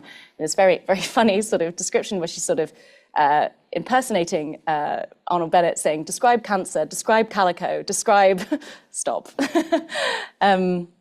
In Night and Day, the biography of the family's dead patriarch poet is being written in such exhaustive detail, there's a sense that it will never be finished. There's a verbal still life focused on the kind of superfluous possessions in Catherine Hilbery's house, which is sort of designed to telegraph male legacy, and it really conveys, I think, very well the fussy, overbearing self-seriousness of kind of living with this. You have... there's a telephone, there's velvet, there's prints, there's teapots, bookcases, books. So men demand attention and description, but women in Woolf's novels fail to be read in detail by the men around them. Ralph's assumptions about Joan and her relationship to her domestic role is just one example of this. So detail was central to the symbolism of Old Master still life. Objects represent wealth, status, and a pride in one's material possessions. The same details offer a visual shorthand for these ideas across scores of works by different artists. Still life in this vein might also use flowers, fruit, or more explicitly, burning candles and skulls to represent the ephemerality of life, the short bloom of our mortal existence, our smallness in a large divine scheme. The Time Passes section of Woolf's 1927 novel To the Lighthouse, in which furniture in an abandoned summer house communicates the Ramsays family's loss and grief, constitutes a still life in this tradition. And I've just shown a couple of examples here of still life in the National Gallery in London with the dates which they were acquired, because I'm just interested in what Bell might have possibly seen during her trips to the National Gallery. Because what I'm going to argue is that Bell's use of detail, in particular in her still life, departs very dramatically from these precedents. Only her earliest still life, which we've seen several times already today because it's so remarkable, Ice and Poppies, uses detail with the same kind of symbolic charge. A pharmacist's jar, a green glass poison bottle, and poppies, associated with their narcotic qualities, are all redolent of death and together constitute a version of the vanitas motif that we've seen in these earlier still life. Also, the luminosity of paint and the gleam of objects against a background erased of detail, all of this sort of conjures the sort of mood of a typical Golden Age still life. But as far as I can tell, this would be the sort of first and last time Bell would paint something like this. In subsequent still life, Bell's objects are not symbolic. They are not set dressing or props for arguments considered outside the remit of the domestic sphere. They are repositories of feeling and memory. They are emotional and they are sensual. There's a sense of coextensive intimacy in which objects know the artist as well as the artist knows them. While the traditional still life focuses on morality and mortality, Bell's interest is in pleasure, the tactile, sensuous possibilities of comfort and good taste. So Bell was not the first to reject the religious framework of traditional still life. The dismantling of this meaning began with Chardin, who painted still life with an attention to the basic facts of an object's appearance and existence. There's a powerful sense in these paintings of the object's physical presence, its tactile qualities, the smudge of fingerprints on a water glass, the coffee pot that appears aged like human skin, visibly handled. 100 years later, Manet furthers the project begun by Chardin, indeed often self-consciously, as in this 1870 still life of a brioche that took Chardin's work as inspiration. Attention is lavished on the texture of things, the fur of peach and the shine of a grape, the fabric of tablecloth and the gleam of silverware. A full range of painterly technique is self-consciously on display. The actual subject matter, the fact that the brioche, is sort of unimportant. This was considered the beginning of a painting solely occupied with itself, one of the early precursors to abstraction. This disinterest in the lived aspect of the subject matter was only underlined by the tabletop setting and black backdrops. The studio was a laboratory for stylistic experimentation. It was not a kitchen in which food was prepared and eaten.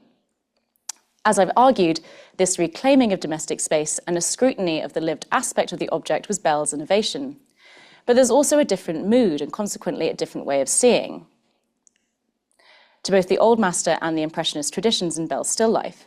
I think that when you look at these paintings all together, as you know, I've kind of been massing them together in this way, you really get this sense of levity, fun, pleasure, spontaneity, a sense of kind of rightness and contentment. And there's a real sort of visual pleasure in just the objects in of themselves. I think that Bell would have agreed with the novelist Iris Murdoch that objects must be allowed, quote, all a life and being of their own, and friendliness and rights. So Bell revels in harmonizing colors, in echoing forms and lines, in depicting different qualities of translucence and opacity, in playing with lightness and weight, in creating asymmetries and unexpected angles in objects' relation to one another. So what I want to argue is that there's a similar kind of visual pleasure in many of Woolf's still life arrangements, and there are so many to choose from in Woolf's work, but I'm just going to use one from Night and Day. So Woolf describes the domestic world as one capable of producing a kind of magical brilliancy. So I'm just going to read from this a little bit. So the pattern of the soup plates, the stiff folds of the napkins which rose by the side of each plate in the shape of arum lilies, the long sticks of bread tied with pink ribbon, the silver dishes and the sea-coloured champagne glasses with the flakes of gold congealed in their stems, all these details, together with the curiously pervasive smell of kid gloves, contributed to her exhilaration. So even reading this, you can feel the pleasure, the exhilaration, as she puts it, in cataloguing all of these domestic details. All the senses are engaged, the smell of kid gloves, the touch of stiff folds of fabric. There's also a focus on visual resonances, patterns, textures, playful resemblances. The napkins are like arum lilies, and you can almost imagine that, that kind of visual resonance appearing in a Bell painting. There are also unexpected colours, something that Bell often uses. Note the sea-coloured champagne glasses. So all of this corresponds very closely with the sorts of things that Bell draws out in her own still life. So together, Bell and Woolf suggest ways in which a conscious interpenetration of creative and domestic life might permit women pleasure and happiness in a site that traditionally bored and at worst oppressed them. So I'm just going to conclude by talking about how when you look at all of these still life together, there is a sense, because they kind of begin at the very beginning of Bell's career, and then you see Bell, she paints this kind of still life all the way through the 20s and the 30s. You do get a very strong sense of Bell's everyday life and everyday domestic life. They have almost this kind of diaristic quality, some of them. But that doesn't mean that they're not very much influenced by kind of intertextual allusions. And I think that Bell was very kind of subtly and often quite mischievously and playfully speaking back to these traditions. And again, there are so many examples that you could use for this, but I'm just going to use this particular example that's in the exhibition, Still Life with Coffee Pot. So just as Manet looked to Chardin for inspiration, so too here does Bell, taking on the subject of the coffee pot.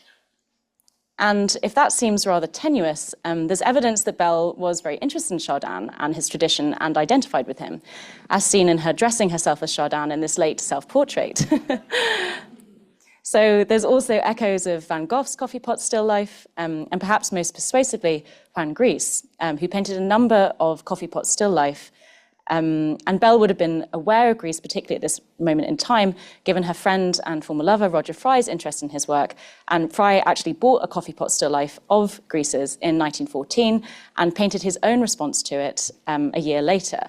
So you can really see that Bell was conscious of all of this thinking, these relationships, these networks, these histories, underlie what kind of appears to be a very simple composition still life.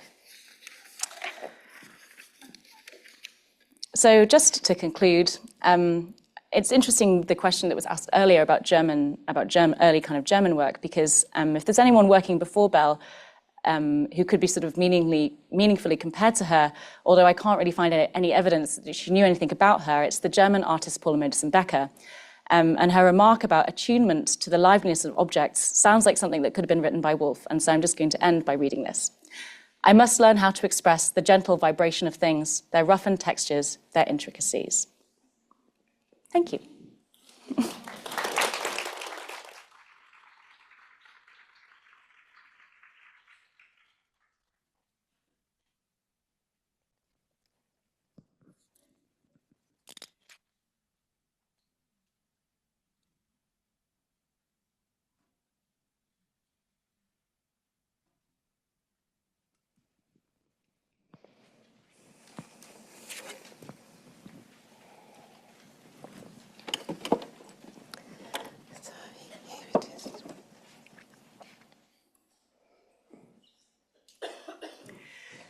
So, I'm Grace Brockington, and I'm going to be talking about a conversation. Vanessa Bell began her painting A Conversation in 1913, but didn't complete it in the form that we see it now until 1916. During that time, she made several changes, some of which are still just visible to the naked eye, others which have been revealed in the process of conservation. For example, you may just be able to make out the wavy lines in the garment of the woman on the left, and if you can't see it in the slide, then you will be able to see it in exhibition. So the wavy lines sort of down the back of the dress and running along the sleeve. I'm going to experiment and see if I can use the pointer. Just a minute. Yeah. Okay, so sort of down the back and particularly down the sleeve, you might be able to make some out a sort of wavy pattern there. And paint analysis has confirmed that it was originally not black, but striped in alternating colours, probably including green. The curtain behind that figure, here, has been reworked in a similar way, and undulations to the paint surface conceal a decorative pattern underneath.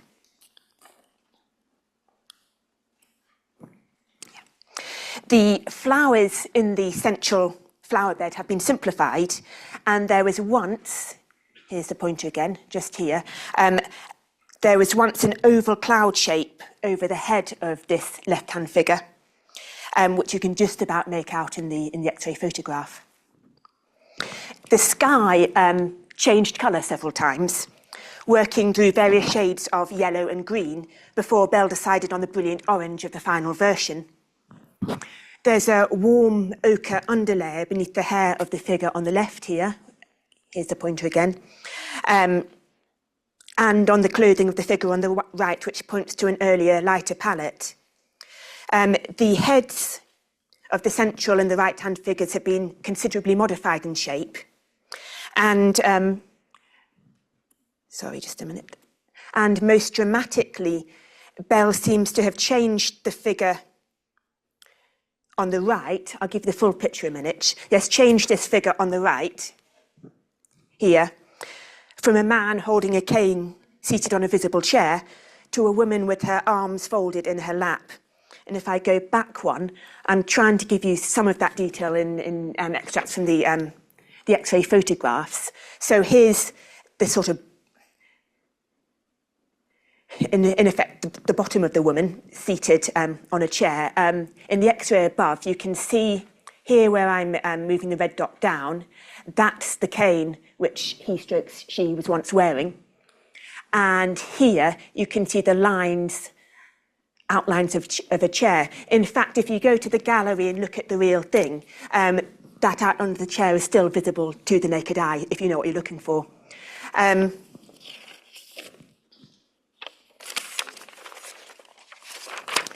So the evidence of these changes has been known for some time. The X-ray analysis was made in 1978 and written up by Astrid Lehner in a conservation report in 1998. And Frances Spalding has commented on the visible evidence of repainting in the catalogue to the Bell Centenary Exhibition of 1979 and in her biography of 1983. My aim in this paper is to think through the implications of Bell's revisions. I shall argue that they radically altered the meaning of the painting in terms of its internal dynamics, its resonance with contemporary debate and significance it holds for us now. And I shall pursue this argument in relation to two major themes: first war, then gender. So the theme of war situates Bell's conversation in relation to the socio-historical context of the Great War, which was a year away when she started the painting, but in deadlock when she finished it. That transition from before the war to the midst of the conflict is important to my argument about the implications of the changes that Bell made. Let's start with 1913, the year that Roger Fry opened the Omega workshops, the interior design company that he ran with Vanessa Bell and Duncan Grant as co-directors. More than anything, the X-ray analysis of a conversation brings home the fact that this was an Omega painting, that it was made or exhibited at the workshops. We know it for a fact because there is an Omega label stuck to the stretcher bars at the back. There's also the fact that Bell's painted design on the picture frame, which I'm going to trace with this red dot, but is easy to see on the real object. That painted design is typical of Omega work. And in an Omega setting, it makes sense that she would have started with a more colourful palette than we see in the final version, and incorporated the decorative elements that she later painted over. That is, the coloured stripes in the garment of the figure on the left, and the pattern in the curtain behind her.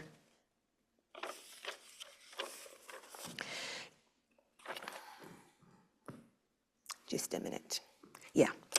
She did something similar with her painting Oranges and Lemons, which I'm showing here on the far left, in which her own design for the Omega textile entitled Maud hangs in the background here.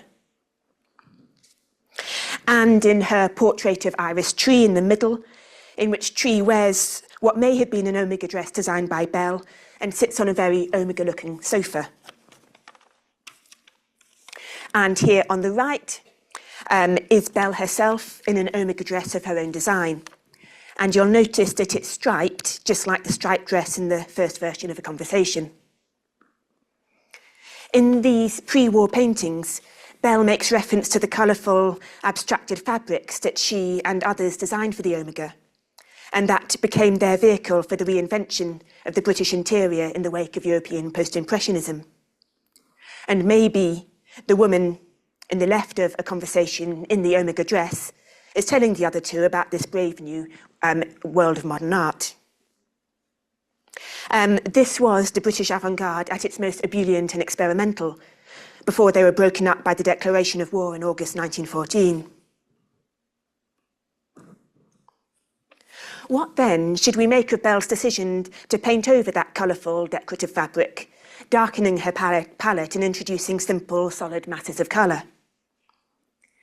In her biography, Spalding dates the changes to 1916, when Bell was living on a small holding in Suffolk. And Spalding states convincingly that it was a formal strategy to heighten the contrast between the dark interior and the brightness of the garden outside. In this paper, I argue that it also has a figurative historical significance, which implicates the painting in the particular circumstances of the First World War. By 1916, everything had changed since the Omega opened and Bell made the first version of the painting. As she herself put it, the excitement and the joy had gone. The hostility of the general public was real now, no longer a ridiculous and even stimulating joke. 1916 was a year of attrition, marked by two disastrous offensives at Verdun and the Somme. It was also the year that Britain introduced conscription, which had a direct impact on Bell and her Bloomsbury friends, because it jeopardised their stance of conscientious objection in relation to the war. Bell repainted A Conversation under the menace of conscription, at a point when large numbers of men were visibly absent from civilian society, and many women would have been dressed in mourning. There is a narrative logic to her decision to darken the women's clothing, and to paint over the man in the room, leaving him as a sort of ghostly presence in an all-female society.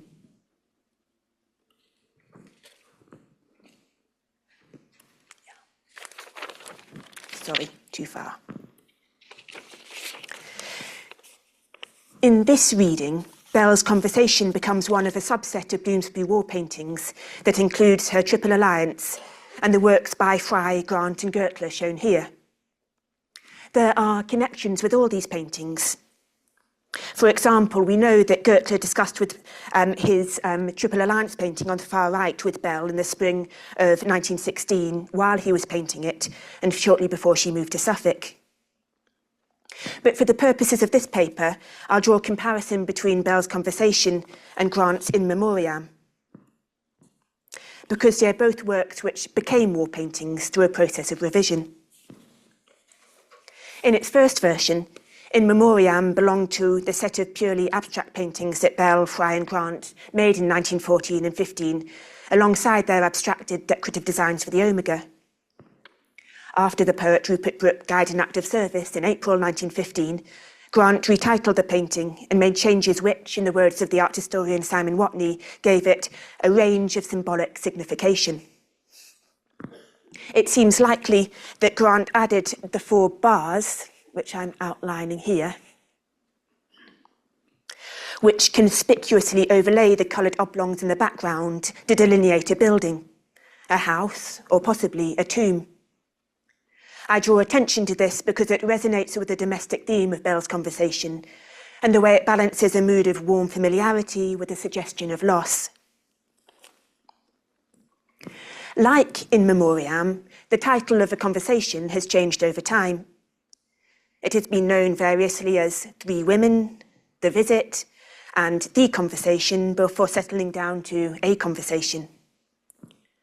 The title Three Women underlines the all-female nature of the gathering, which, as I have argued, developed a particular meaning in the context of war.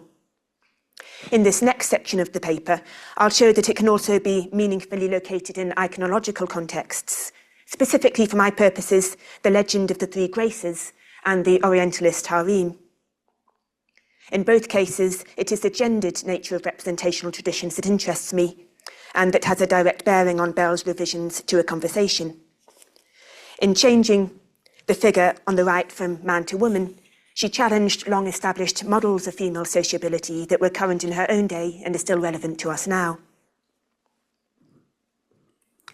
I'll start by underlining the point that a grouping of 3 women, usually identified as the 3 Graces of Greek mythology, is an ancient motif in Western art, and that Bell bore the weight of that tradition when she tackled it. Also, that it was a living tradition, often visited by her contemporaries. Her reinterpretation of the theme competed with a number of others that were produced around this time, and particularly in the classicising mood of the late teens and 1920s.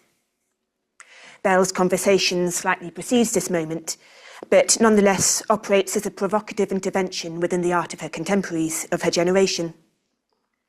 It responds explicitly to the idea of the 3 Graces in its depiction of 3 women clustered together, absorbed in each other's company, in their own intimate circle, and oblivious to a watching world.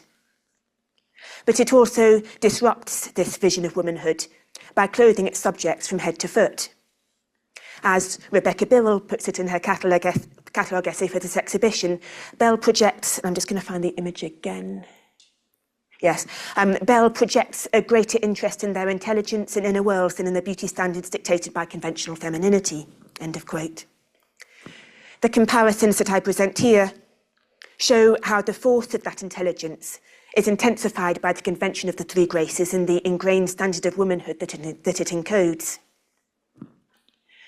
Of the many comparators that I could draw on, I'll choose one of the most flagrantly different from Bell's work to make my point, Rubens' 3 Graces of 1635. There are similarities of composition between the 2 paintings, which I take to be accidental. Both artists place a cluster of flowers near the women's heads, while framing the landscape behind them with dark verticals. And the angle of the faces in both is roughly the same. For my purposes, these parallels serve to highlight the ways in which Bell's conversation brings something new to the genre, first by dressing its subjects, then by replacing the feminine attributes of mirth, elegance and beauty with the cerebral, even masculine facility of language. whereas Rubens' women are naked and dancing, Bell's are clothed and articulate. In this context, her conversation becomes a statement about womanhood in the early 20th century, at a point when women were challenging patriarchal norms and reimagining their bodies, work and relationships. While several of her contemporaries reinvented the trope of the three graces, none went so far as Bell to critique the representation of women, both in recent practice and across the whole history of art.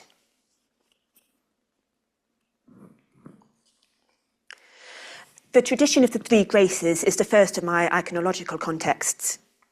The second is the Orientalist harem, and here I record my grateful thanks to the late Nadim Akram, who first encouraged me to think about the painting in these terms. Once again, the all-female nature of the grouping is crucial, although the history of representation, and therefore the relative meanings generated by Bell's interpretation, are different. Properly speaking, a harem is a living space for women within a Muslim household. In Western discourse, it has become a site of fantasy, inscribed with the legends of freedom or imprisonment, sisterhood or rivalry, and sexual availability or non-availability, which is sometimes erotic, sometimes repulsive. In Western representation, there is an easy slippage between the harem and the brothel. Picasso made a harem painting shortly before he began work on his most famous brothel painting, Les Demoiselles d'Avignon, which he called Le Bordel d'Avignon, the brothel of d'Avignon. It depends how you translate it, actually, but that's one translation. The subject of the harem was ubiquitous during the 19th century and heavy with the trappings of cultural authenticity. Bell's painting rejects that luxurious, exoticizing, carefully researched narrative of place, transplanting the subject of the harem to an omega world of form and colour. Although that world was itself shaped by encounters with the non-European, including the African and Middle Eastern textiles that were sold at the workshops alongside those designed by the omega artists. Bell's conversation also rejects the sexual content that was so much a preoccupation of her contemporaries. In what follows, I shall look more closely at two of those comparators in order to bring out the distinctive qualities of a conversation in the context of the harem. First, Ingres' The Turkish Bath, and then Picasso's Demoiselle. There's no direct evidence that Bell knew either of these works, but she had the opportunity, and it would be surprising if she did not. The Turkish Bath was gifted to the Louvre in 1911, and it's clear that Bell rated Ingres. She described him as wonderful in a letter of 1918. Les Demoiselles was first exhibited in July 1916 at about the time that Bell was reworking her conversation. She couldn't have seen it then because of wartime travel restrictions, but she would surely have heard about it. And she did have an opportunity to see the painting itself when she visited Picasso's studio in the spring of 1914. There is a clear formal resemblance between Ingres' mandolin player here in the front and the broad sloping back of Bell's women on the right. The treatment of the women's faces in profile and semi-profile is also strikingly similar, particularly in this trio here. 1, 2, 3.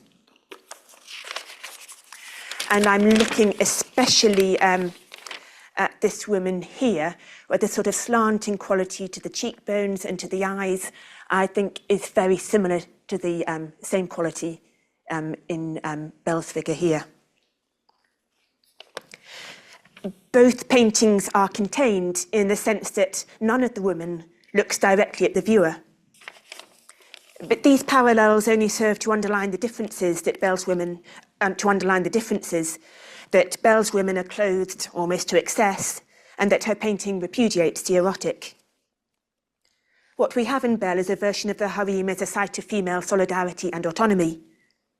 It is no less a fantasy and an appropriation than other Western representations, but it is a strikingly feminist one. This reading is reinforced when we examine Bell alongside Picasso. A conversation resembles Les Demoiselles in several respects. in the way that the women's arms are crooked, the way the nose of Bell's red-headed woman, I'm looking here at the one in the middle, the way the nose is flattened on the top and curved, like that of Picasso's standing woman on the right, here, and in the swooping contours of the background. And coincidentally, both artists included a male visitor in early stages of the composition and then painted him out. These are images of femininity which are haunted in their very fabric by a spectral masculinity, by the absent man who may himself be the topic of Bell's conversation. In this juxtaposition, Bell's philosophical harem is the antithesis of Picasso's bordel philosophique, as the critic André Salmon first called Picasso's painting. However, there is another encounter which complicates the conversation between Bell and Picasso, and that is the involvement of the writer Gertrude Stein. When Bell took a short trip to Paris in March 1914, she told Grant that, and this is the quote I've given across the top of the slide, that we had a very exciting time with pictures. We went to see Gertrude and she took us to Picasso's studio. Well, all I can say is, what a day. What this means is that within a short space of time, Bell had the opportunity to see two paintings which particularly have a bearing on her conversation, the Demoiselle, as I've discussed, and Picasso's portrait of Stein on the far left, which hung in Stein's apartment. No, sorry. I bring this in here because of the striking similarity between Picasso's Stein and Bell's Talking Women on the left here. I think I won't elaborate why it's so striking, partly because of pressure of time, but I think if you sort of sit and look, you can probably see the similarity there. So the striking similarity between those two figures and the probability that Bell learned something from it about the representation of emancipated womanhood. It is arguable that Bell's conversation sets up a conversation between Picasso's Stein and his Demoiselle, a conversation which probes the problems of womanhood and its representation that are explored in each of these heavily reworked paintings. So, to wrap up, Bell's conversation is often celebrated for its inscrutability, for the way it betrays an engrossing conversation without giving any clue as to its subject. And in a sense, the impossibility of narrating an image is the subject of this painting. As Virginia Woolf put it, the puzzle is that while Mrs. Bell's pictures are immensely expressive, their expressiveness has no truck with words. No stories are told, no insinuations are made. The hillside is bare, the group of women is silent. Yet Woolf also offers a methodology for writing about Bell in the way she elaborates stories about her sister's pictures at the same time as she repudiates the possibility of doing so. I have taken license from this to construct historical narratives around the material history of Bell's conversation and to connect her world of form and colour with the other worlds, the women's worlds, worlds of iconological tradition and worlds at war in which she operated. Thank you.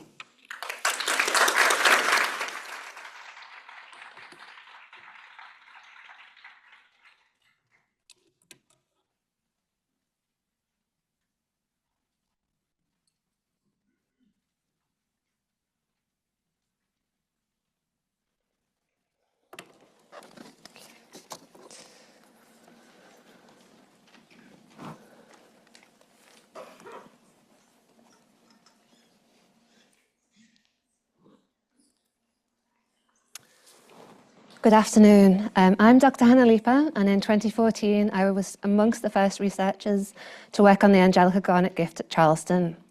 I was subsequently involved with the Vanessa Bell exhibition at Dulwich Picture Gallery in 2017 and the Virginia Woolf, an exhibition inspired by her writings, touring exhibition that began at Tate St. Ives in February 2018. And I've since worked extensively on the famous Women Dinner Service. My current post is a reader of history of art and exhibition studies at John Moores, Liverpool. So 20 minutes, 50 plates, no pressure.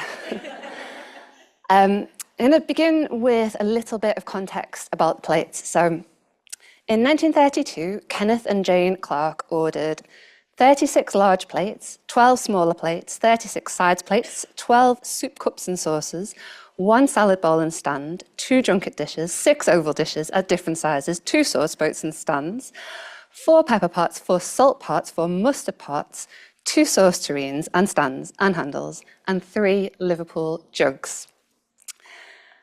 But the set that the tarts received challenged their expectations and tastes in numerous ways. Clarke recorded, "As usual with commissions, it turned out differently to what we had expected. Duncan and Vanessa conscientiously produced 48 plates, each of which contained the portrait of a famous woman.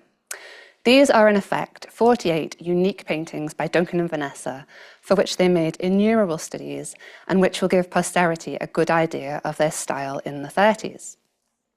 So whilst expecting this luxurious fine dining set, Clarke instead received a provocative and humorous artwork.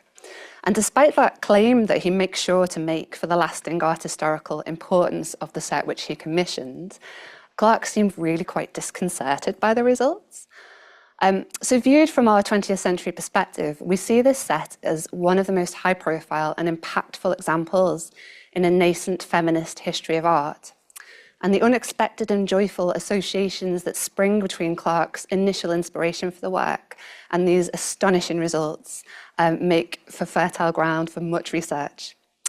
So necessitated by the complexity of the piece and inspired by its collaborative conception and creation, researching the piece became a multi-authored, multi-stranded task.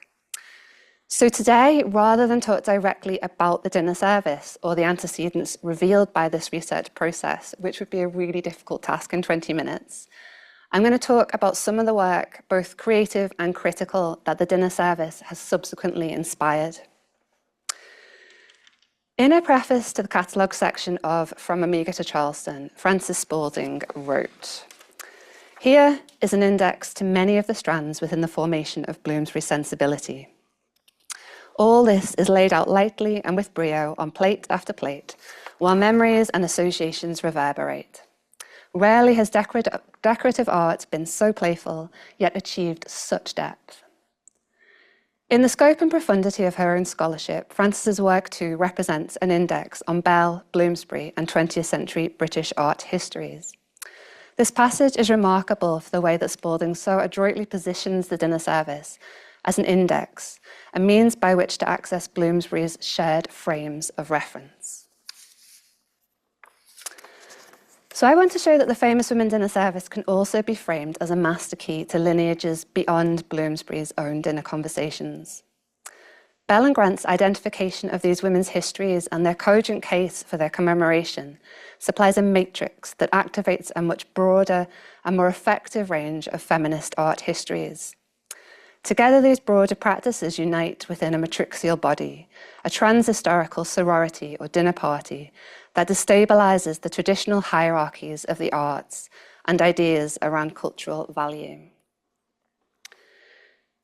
The interdisciplinarity of the famous women references and remixes the disciplines of history, literature, biography, art, craft, theatre, performance, and religious studies, suggesting alternative approaches to cultural remembrance that foregrounds women with an intersectional awareness of groups of overlooked women. The information on which its 48 subjects are based, the remaining 2 plates depict the artists, was derived from a vast and multi-layered network of sources. The collaborative and interdisciplinary origins of the plates in turn invite or even demand collective and interdisciplinary interpretation. This rubric resulted in 2 important publications, a Look First feature consisting of a catalogue, essay and film, published in the scholarly online journal British Art Studies, and a beautiful 250-page publication with Piano Nobile, published in 2018, alongside their exhibition, The Art of Vanessa Bell and Duncan Grant. The first aspect of this sustained research, which may be very useful if you actually want to find out more about the plates themselves, is a full catalogue describing each object. And this can be accessed by typing British Art Studies, Famous Women, issue 7 into a search engine, and it will bring up the catalogue for you. And it can also be found in print. Here's some plates from the beautiful dinner we had at Piano Nobile to celebrate the catalogue and the exhibition. And this is the Piano Nobile catalogue, which is gorgeous and still available online. Okay, so 10 writers, including fellow Angelica Garnet Gift alumni and emerging Bloomsbury scholars, contributed to this catalogue. We each produced a 200-word text for the 50 sitters, paying particular attention to any connection to Bell, Grant, their friends and family, and attempting to identify possible source images that may have been accessible to the artists. In some of my initial correspondence to the team, I wrote, "I hope that our collective involvement in this endeavour will provide a springboard for both the set and us all. And I know that this early experience of publishing and the connections we made in relation to research were in several cases extremely helpful at the beginning of our careers.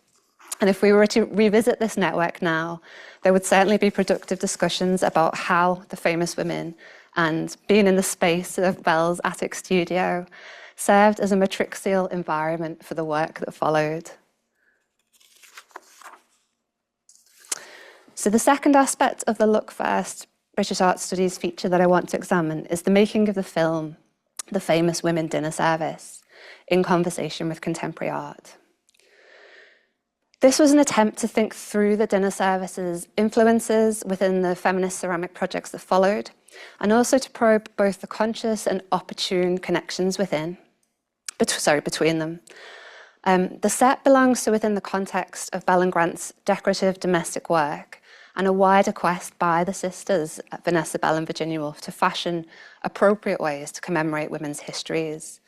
So whilst Woolf wrote famous polemics about the absence of women from history and literature, and produced experimental biographies of family, friends, and women she identified as creative forebears in Orlando, Flush, Freshwater, and famous men and fair women, Bell's practice weaves together multiple generations of the women of her own family with canonical and religious imagery.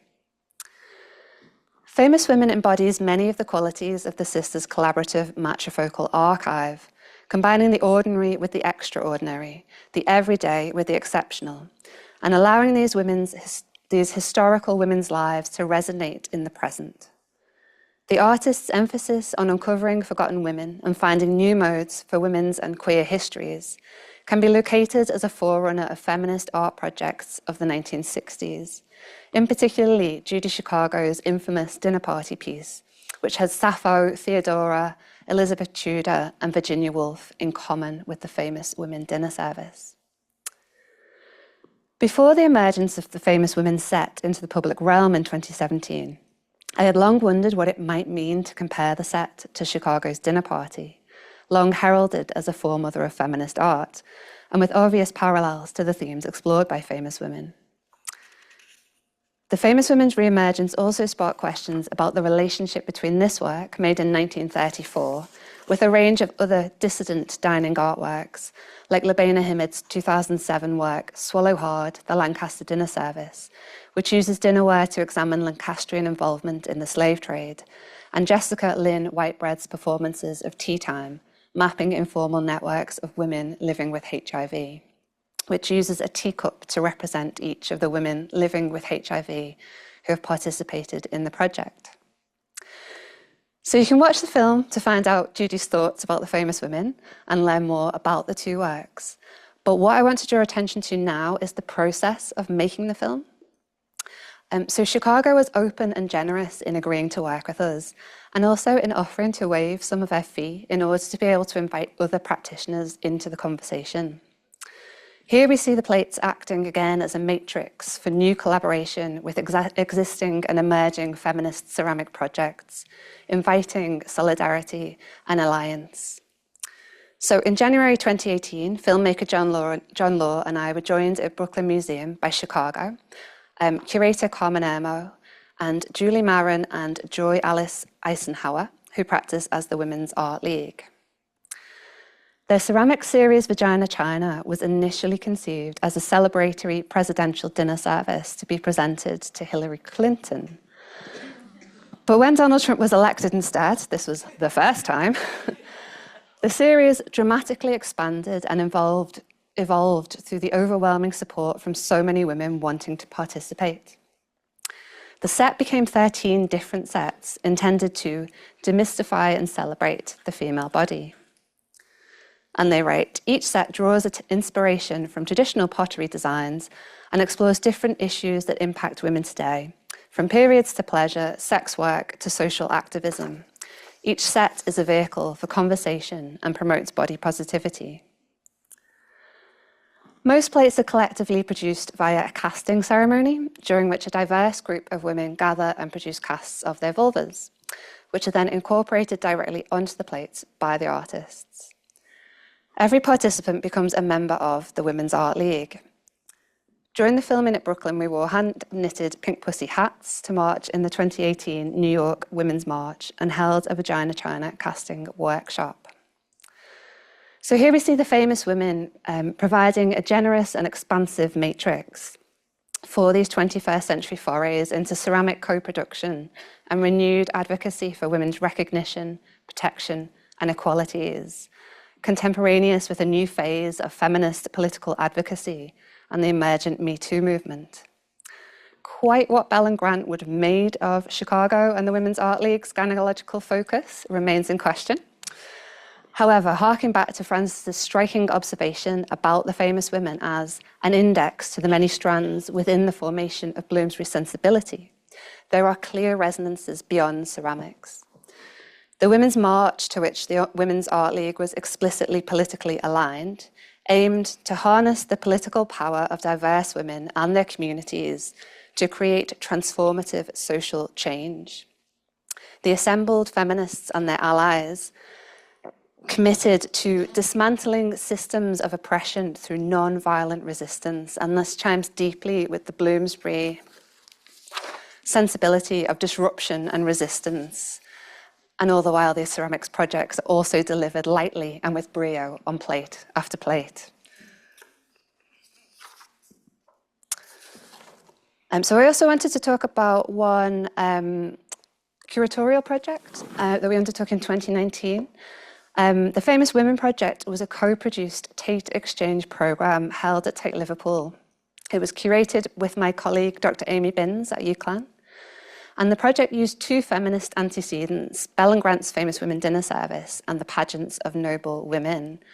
Being at this conference today has made me start to look a bit more into the connections between the pageants and the famous women, and there's still an awful lot of work to do on positioning the pageants as a sort of lineage where Bell and Grant may have taken some of their ideas for the plates from. But what they were a series of performances from the early 20th century.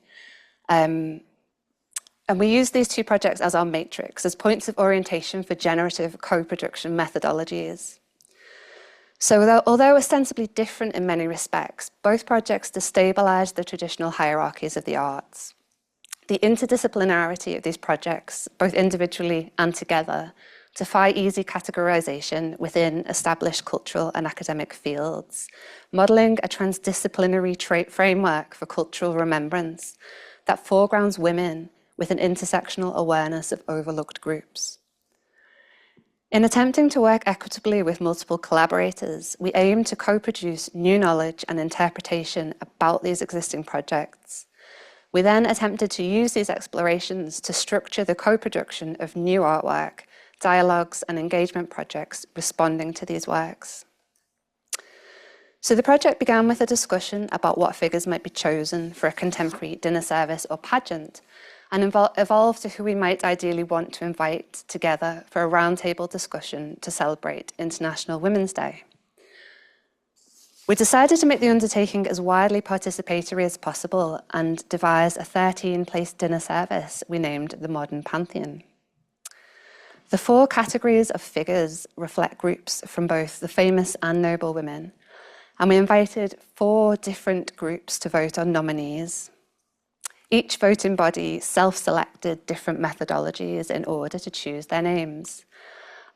So the first category was artists, and they were selected by attendees at the Paul Mellon Centre's research seminar on the Famous Women Dinner Service.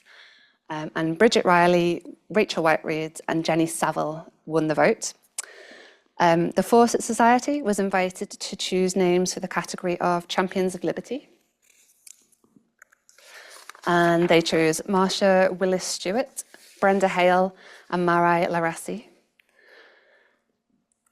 The Northwest Girl Guides ran a Facebook vote to choose their living inspirations. And they chose Emma Watson, Stacey Dooley and J.K. Rowling. And the sixth formers at Walthamstow Hall School chose the life-saving difference makers after listening to a lecture about the famous women dinner service. And they chose Malala, Kate Allen and Raji Hunjan. Amy and I decided to make the overall number 13, both as a nod to Judy Chicago's dinner service, which has 3 groups of 13, and to that sort of traditional number of women's power. And we chose to celebrate the life of MP Jo Cox in a celebration of her humanitarian work. So after the result of the votes, Amy worked closely with colleagues from the art school at UCLan to commission a group of students to turn the nominations into individualised plates. Each student worked on 2 plates, incorporating elements of the subject's work into the designs. For example, Connor Parker used the barbed wire of the Amnesty International logo in the surround of the plate dedicated to UK director Kate Allen. And this stylised design echoes the decorative flourishes of the Bell and Grant service.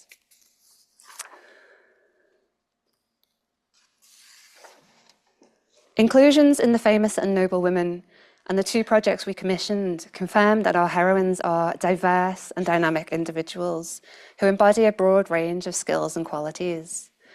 We noted throughout the project that this is not necessarily reflected in the narrow selections promoted in the popular media, and that the arts in all their manifest forms and brows remain a vital platform for a diverse and meaningful representation.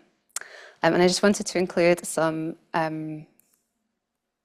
plates from my level 6 Christmas dinner party. They've been hearing about the famous women throughout the course of their studies.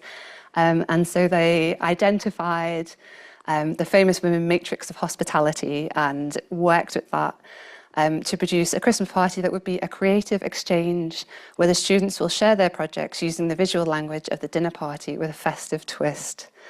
Like the original dinner service, the idea was both playful and invested with deep currents of significance. The students saw it as a light-hearted and inviting format, but robust enough to be invested with their intellectual curiosity and hopes for their personal and academic development in their final year of study. My original conclusion to the critical essay published in British Art Studies was, we hope that the famous women set will go on to ignite many more conversations about the characters emblazoned on the plates, and the role of this set and its creators in altering the paradigms of art history, from unquestionably accepting traditional narratives to honouring the familiar, the friendly, and even the facetious. And today, after participating in further projects predicated on the generosity and porosity of Bell and Grant's famous women, I have suggested the idea of a matrix to describe the capacities of the plates. Not just a fascinating artwork, but an environment in which other related processes can find a point of origin and stimulus for their growth.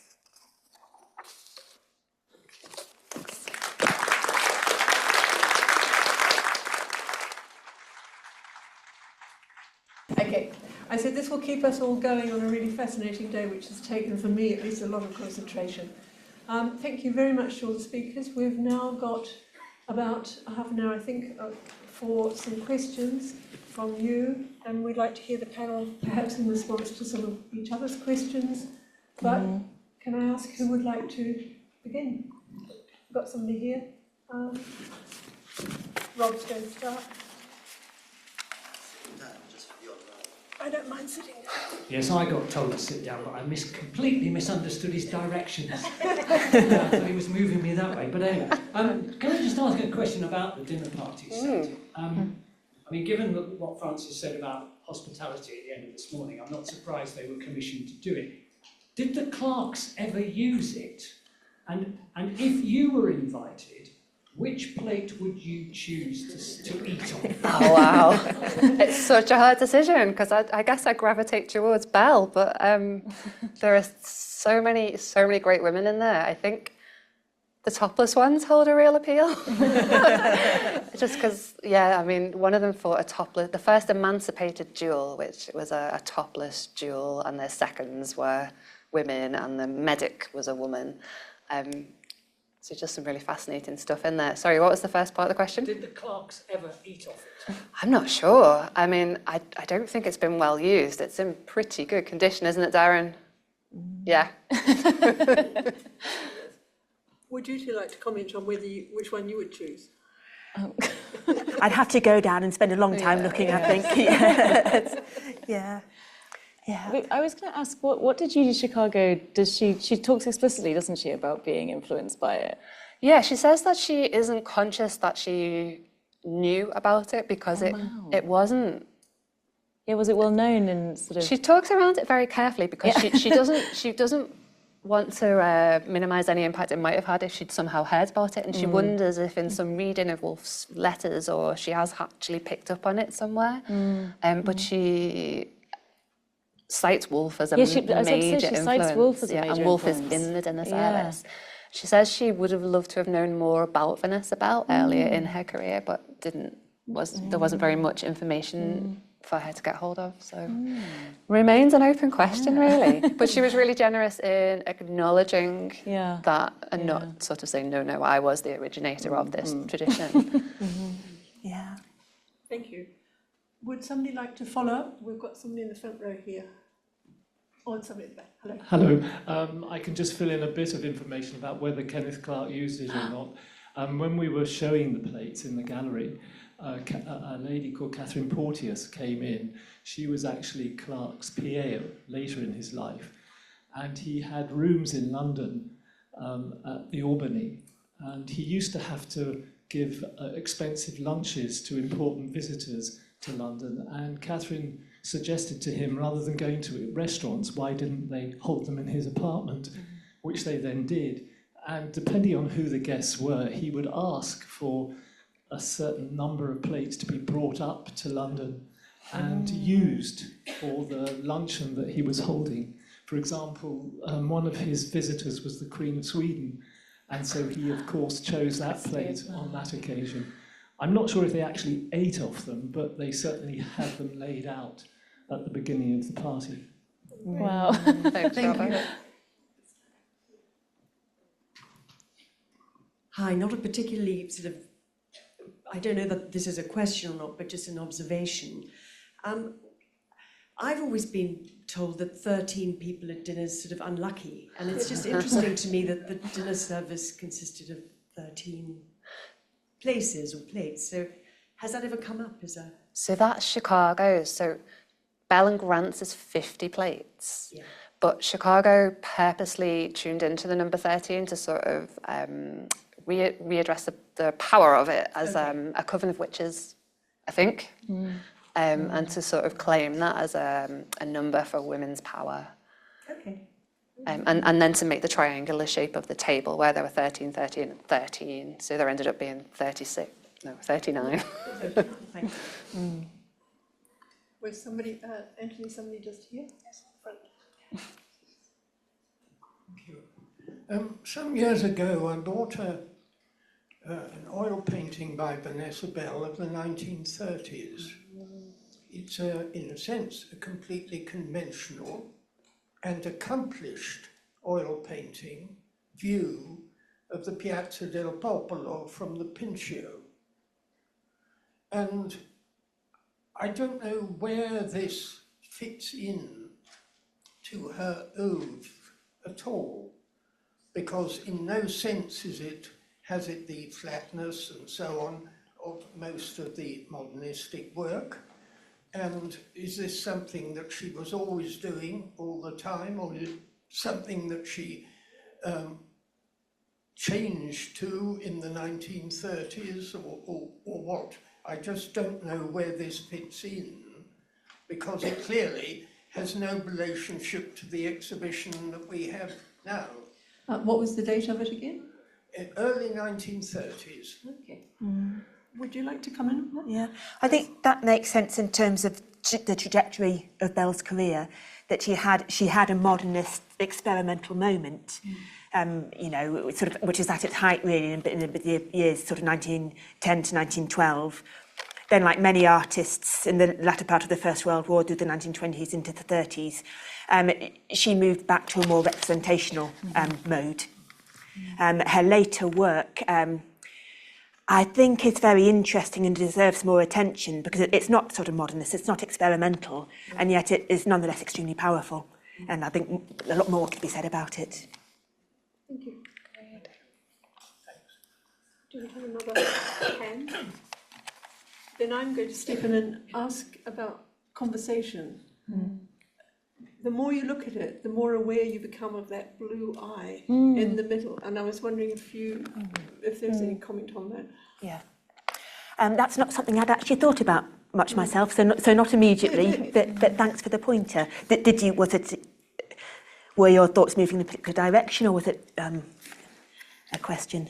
I suppose for me, it made that person, the speaker, the focus of attention, and going back to the idea, I suppose, of the war, and perhaps three women talking about, a bereavement, something, some point of tension. It's sort of focused. It's like an arrow saying this is the person to be attended to. But that's a very free personal interpretation. Somebody else may. But it's a sort of non-naturalistic colouring, isn't it? It's a kind of rare moment in terms of their faces. But it also made me think of something very specific, an Anna Stell Rice nude composition from 1912, in which it's a nude composition of three women in a kind of harem style.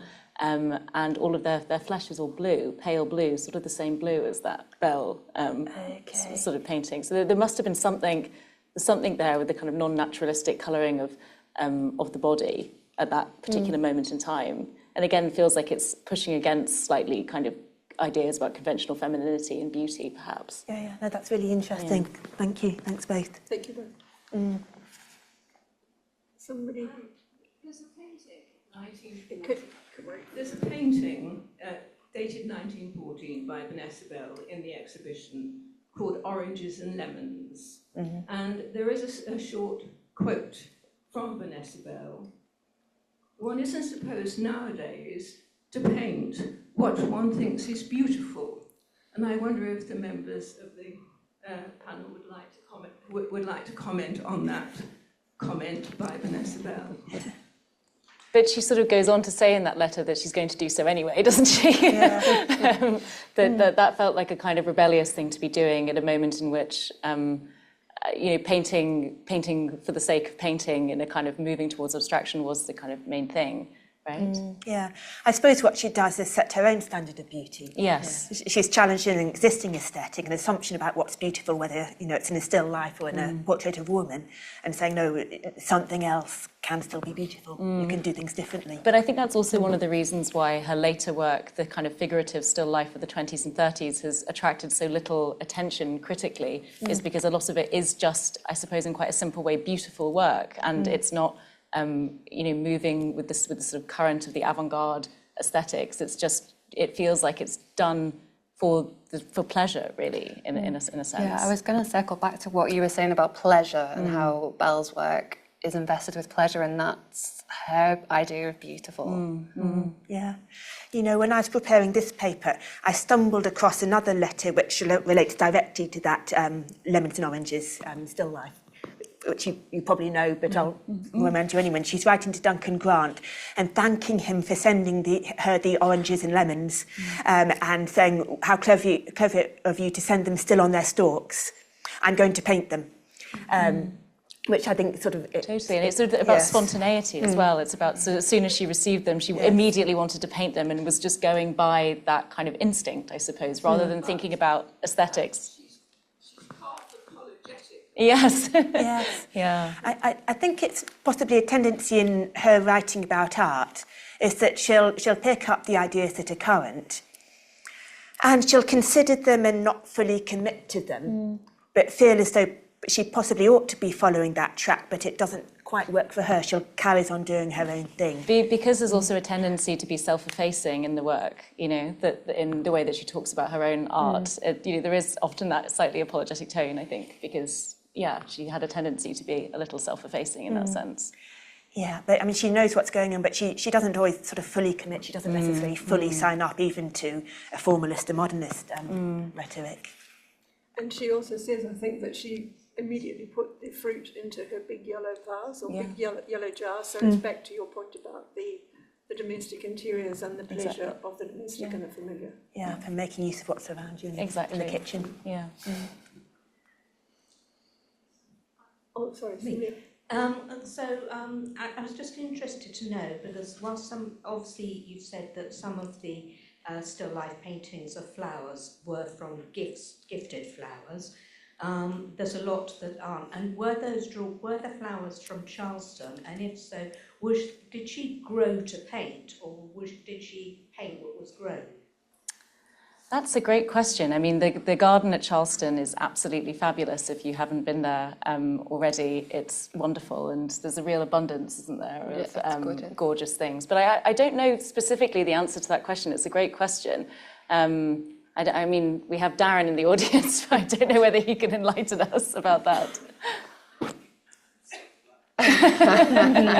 Thank you, Darren.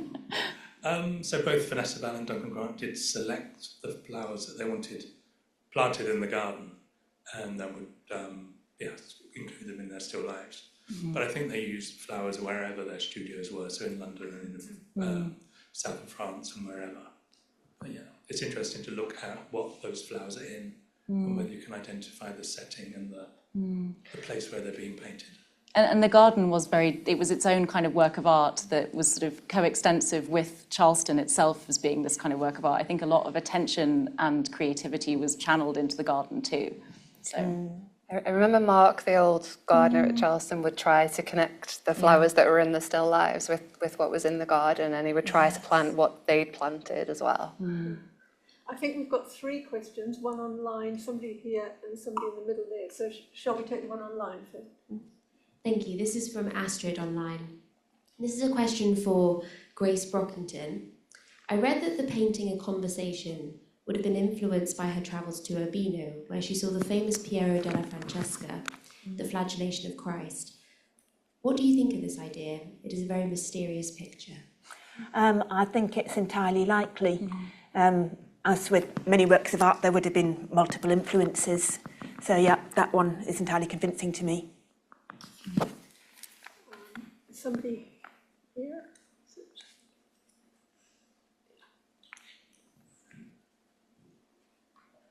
It's a comment really for Rebecca. Just to thank you very much. I found your presentation interesting. Also, just a reflection really. I remember being very much younger than I am now and reading The Women's Room by Marilyn French and her exploration of domesticity as a feminist driver and all the skills that are required really to run a household. And I was really struck by your analysis of the everyday in some of those pictures. And I was wondering if there's anything more to that, or is that something that I've just kind of made the connection, or you in your research or reflections have ever considered that second wave of feminism and the reversion back. Oh, interesting. In terms of her own development as a suffragist era. I haven't made that connection, but that's clearly something that I need to look into. Thank you so much. I'll have a look into that. Thank you. Was it, yes, somebody just... So my question is for you, Rebecca. I was really interested in this idea about arrangement. And then that triggered off a thought about the picture that was talked about this morning about Iceland poppies, which is a really arranged picture. It is, yes. Is there any evidence of Vanessa Bell actively reorganising and arranging her compositions in that light of that emphasis on arrangement? That's a great question. I think that Iceland poppies, as you say, that feels like a much more rigidly composed, rigidly arranged composition that feels like, as I said, it's much more in dialogue with a tradition in which still life, everything about the arrangement is kind of coded to sort of suggest something and mean something symbolic. And I think that that sense of arrangement, it's almost like there's a kind of studied spontaneity to it as you go further along in her career. In terms of rearranged compositions, the only thing I can think of is that often you see still lifes, the same still life composition painted by Bell and by Grant. And so that, in a way, you can see how two people looking at the same arrangement rearrange it themselves in their paintings. But I think, as I was saying, it's actually quite unusual to see her repeat exact things or even repeat several objects within the same composition. There is this kind of amazing variety. I don't know if anyone else has... You get some vases repeated. You do, yeah. So there's some evidence for arrangement, but I feel like the arrangement of the interior was the arrangement rather than the arrangement of the still life. It was more to find an aspect of what existed than to create a studio arrangement. I think we have another person online. We do. We have one from Mitchell. Do we know how Bell and Grant chose the women they portrayed on the dinner service? Apologies if this was included in the talk, but I think some further explanation is required. Sure, so do have a look at the catalogue, because on each page there's an explanation about the research process that we think they followed, and any reference images that we could find that they think they might have copied from. There's quite a lot in the online essays as well about those paths of influence. And I'm also doing further research now into the pageants. So the first one in around 1909 was called a tableau of famous women. And then a lot of the suffragist pageants were called similar names, but never famous women in quite the same way again. They kind of evolved into... From the one tableau into a series of tableaus with narrators, like a 14-part tour. But the origin was the tableau of famous women. And the more I look, the more sort of points of origin that I find. I think they've talked extensively around their own dinner table with their friends, their Bloomsbury friends, about women of note and taken on board histories and stories and anecdotes and mythology and woven it all in. There was one over there. Here, and what was that one? It was one, there was that one.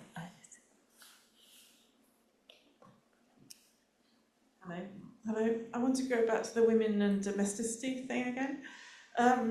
Comparing with a room of my own, I was just wondering if it was purely practical that women had access to, I hate that word, domesticity, but it was because they didn't have, they had other commitments, being able to sit down and paint or draw in their own environment or write in their own environment was a practical thing. I think that had a lot to do with it, and I think that traditionally pre-20th century, and even in lots of art schools in the early 20th century, women were kind of encouraged to paint still life because for that very reason, because it was the sort of material subject matter that surrounded them, and it was considered to be, still life was considered to be kind of consistent with a particular kind of conventional domesticity. You could do both, and women were obviously not permitted to draw from the nude in the life room, and so they were kind of pushed into that genre in terms of education as well as sort of socially in the home, as you say. And I think that a lot of the reason why we have so many Bell still lifes is precisely what you're describing, is that was just the stuff surrounding her. It was the most readily available material to her. It could be taken up and sort of put away very easily, again, because it's small format. And yeah, so I think that there is a large part, there's practical reasons to it, definitely. How are we for time? 10 minutes. Right, good. I have another question, but there are a couple at the back there and one here. In fact, there's quite a few.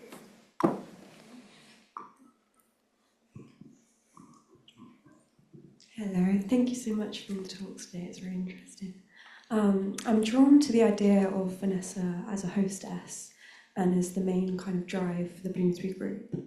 And I'm wondering what your thoughts are on whether her hostess capabilities extend to combining these objects in the still lifes, and maybe even in a conversation, how she kind of creates that group of women together. Would someone like to pick up on that? I like the idea that you're connecting the three papers through this idea of through the motif of the hostess and the idea of the figure that brings things together. That feels like a very elegant way of summarising what we're talking about, really. Yeah. But it's interesting because when I think about the sort of Bloomsbury hostess, I don't naturally think of Bell. It's interesting, I think more someone like Ethel Sands, who was mentioned in Darren's talk earlier, someone who Bell herself was, again, as Darren mentioned, sort of, Bell was in slightly kind of catty relation to, or sort of, didn't necessarily value that work of hostessing as a kind of artistic, creative practice in of itself. But it seems to me as though she was practicing it in a sense. Yeah. Well, it links to the point in Wendy's paper in the first panel about Bell, the organiser, Bell, the person who made things happen within the art world. In a sense, what we've given is a sort of visual equivalent of that, which links it all up rather nicely. But I think there's a sense that as well as opening things and connecting people, Bell was also like quite fiercely guarded entrance and who she would like to have there and as well. So there's a push and a pull there, I think. Yeah.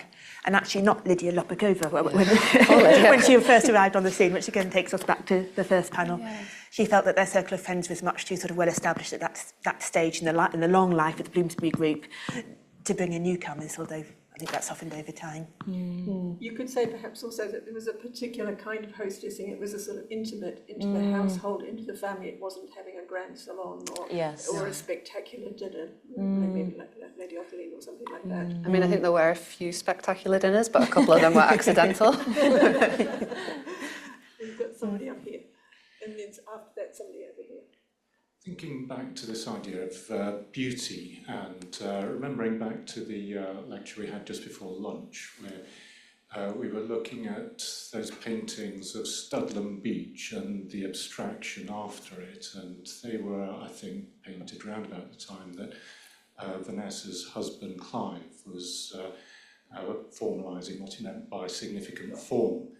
And I wonder whether Vanessa really bought into significant form, or whether there was a deliberate moving away from what seems to be the articulate, defined Bloomsbury aesthetic into something that was an equally valid Bloomsbury aesthetic, but was never formalised. Mm-hmm. Yeah. I think one of the first things to say is that Vanessa Bell was Clive Bell's editor. So she'd gone through the manuscript really carefully and had a really good understanding of his critical writing, but also that she's maybe the idealised artist that he's thinking of when he's writing about significant form. But I think she's working through those theories through that period within her art and pushing at those boundaries and almost breaks through the other side. Yeah. Yeah, she takes it as far as she can, really, particularly in that fairly short abstract phrase when she's doing her work was as sort of as extreme in its abstraction as anybody in Europe at that time. But no, she explores the idea, but she never sort of fully signs up to it. Yeah. I feel she will quite quickly move on. Yeah. It's an idea which never fully describes the practice, actually.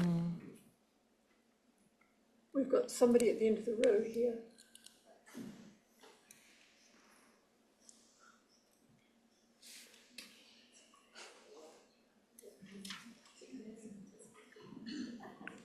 Thank you very much.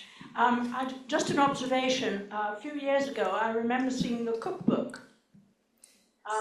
So we do know what they ate, if they used the plates. I can't remember whether that was Louis Mayer or whether that was Nellie Boxhall. Could you enlighten me, please? The cookbook. I'm not sure about the cookbook. That if you're interested in the servants, there was that really fascinating book by Alison Light, which is called Mrs. Wolfe and the Servants, and she goes through in great detail Nellie Boxall but I can't remember who did the cooking. So the cookbook wasn't by Nellie Boxall. It might have included some of her recipes, but they were collected from around the Bloomsbury Group, from lots and lots of different people. Different book? I seem to remember it was a sort of manuscript. Oh, right, so not the illustrated? Oh, okay. That's not the wrong one. I think we've got another one online, is that right? This question is from Carla. It's a question for Grace, relating to your research into Vanessa Bell and the World War I peace movement. Do you have any thoughts about Bell's connection to Vernon Lee, the writer and pacifist? And is there any evidence that Vanessa Bell knew of Lee's The Ballet of Nations? This could also connect to the conversation about the women's suffrage pageants. Yep, that's a great question, because I've done a lot of work on Bell. I've also done a lot of work on Vernon Lee's pacifism. I'm trying to think. Obviously, it's not immediately springing to my mind. I'm thinking about opportunity as well, because Vernon Lee recited her Ballet of the Nations, which was a pacifist allegory about the First World War, in which she imagined the war as a dance and the nations of Europe dancing themselves to death. She recited that in semi-public in 1915 in the Margaret Morris Theatre on the King's Road. It seems likely enough that Bell would have known about this event, even if she didn't attend it. I think sort of Bloomsbury and Vernon Lee sort of moved in overlapping circles, even if they weren't so directly connected. And they shared the same commitment to a very unpopular cause, which was the peace movement during the war. So I suppose I'm groping my way towards a sort of a connection and a degree of personal acquaintance, but I'm not sure a sort of a very direct personal involvement, at least not one that I've found. But thank you for that question. I'd like to ask a question about one of the paintings that's in the last room of the exhibition, one of the late ones, the Midlars, I think it's called. And a number of people visiting the exhibition have kind of commented on the fact that it feels almost like a return. There seem to be some similarities to Icelandic poppies, and that it's what you might call a more conventional painting. It's very very precise. I was wondering if you had any comment on that, Denny. Well, it was kind of what Grace was mentioning before about that, about Bell having the period of kind of abstraction before the war, and then, like many artists, going back to figurative representation in the 1920s and 30s. And I think that the work in the last room is Medlar's from the 30s, is that right? I think it might be even later. 40s, yeah. So, yeah, that would make sense. The sort of return to that kind of, it's almost a kind of nostalgia for a kind of a different time before the wars and things like that. Yeah.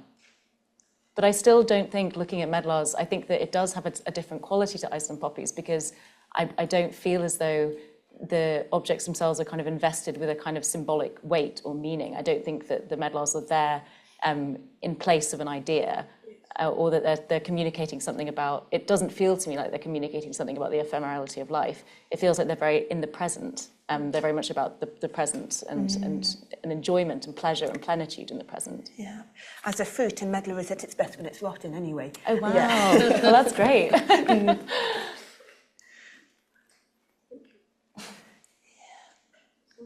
Very nice. I think we've probably got to the end of the time. You don't think there's I had just a little thought, yes, just a little thought about what might hang this panel together, because it was three quite different papers, and I think what came out for me is a sense of how Bell is situated in art historical tradition, and you and I, Rebecca, were looking backwards, you're looking to Chardin, I was looking to Ingres, and Hannah, you've been part of the process of creating a new tradition through the famous Ladies' Dinner set. So it's nice to see Bell situated in there. She's looking to her precursors, but then she becomes a point of origin herself. Really nicely put. Thanks, Grace. That's great. It's been a great panel. Thank you very much indeed. Yeah. Thank you.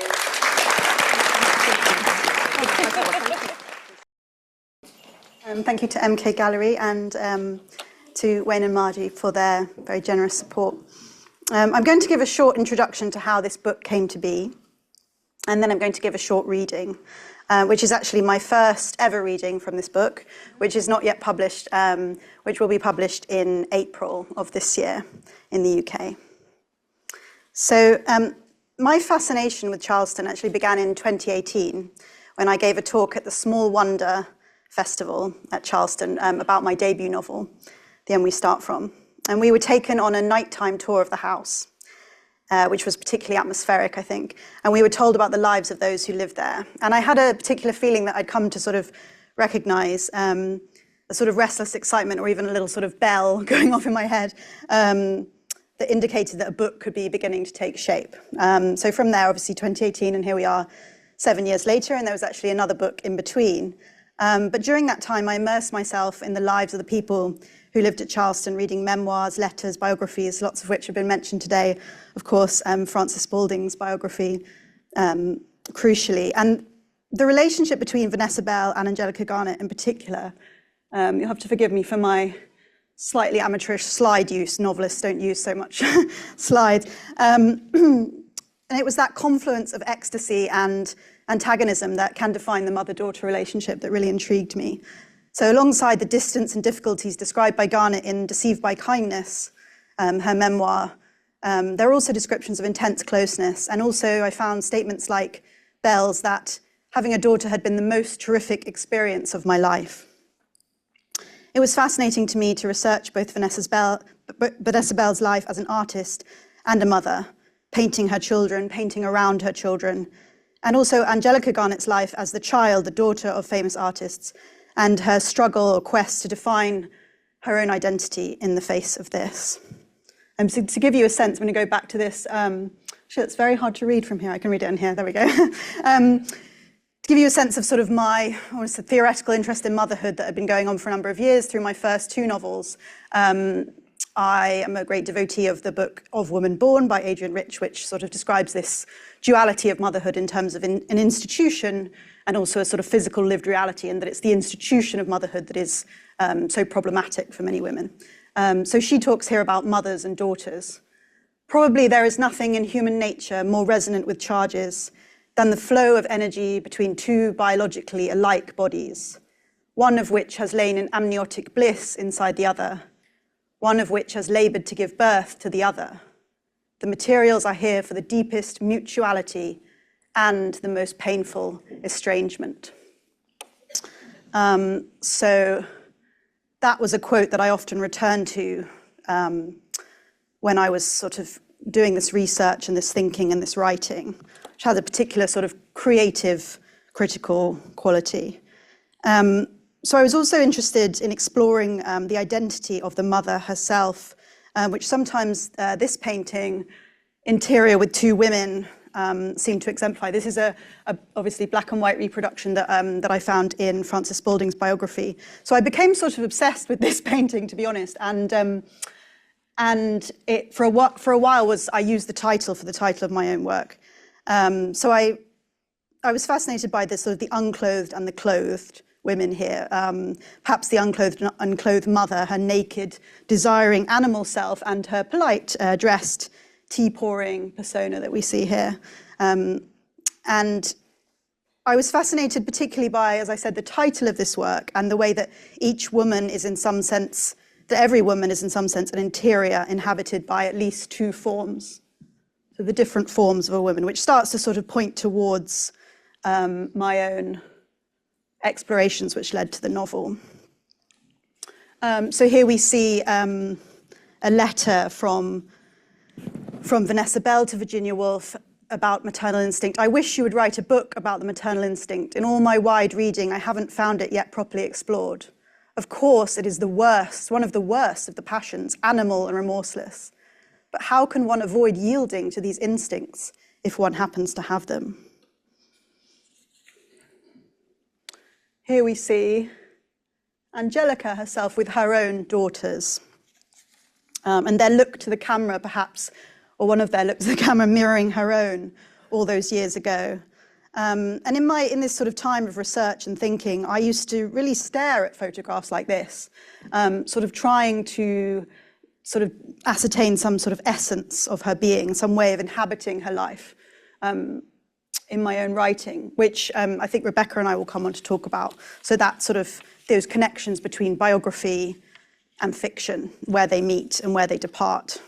And what I found eventually over the years was that this dedication to the biographical and this fascination and this sort of obsession really eventually gave way to a more ekphrastic or playful relation to the historical, so that the paintings themselves were inspiring the lines of inquiry in the fiction, and then the fiction became something new, its own world, which was deeply nourished by my immersion in Charleston, but took its own form, where I could be free to follow some currents of inspiration and divert from others, and to create what became the novel Days of Light, as we see here.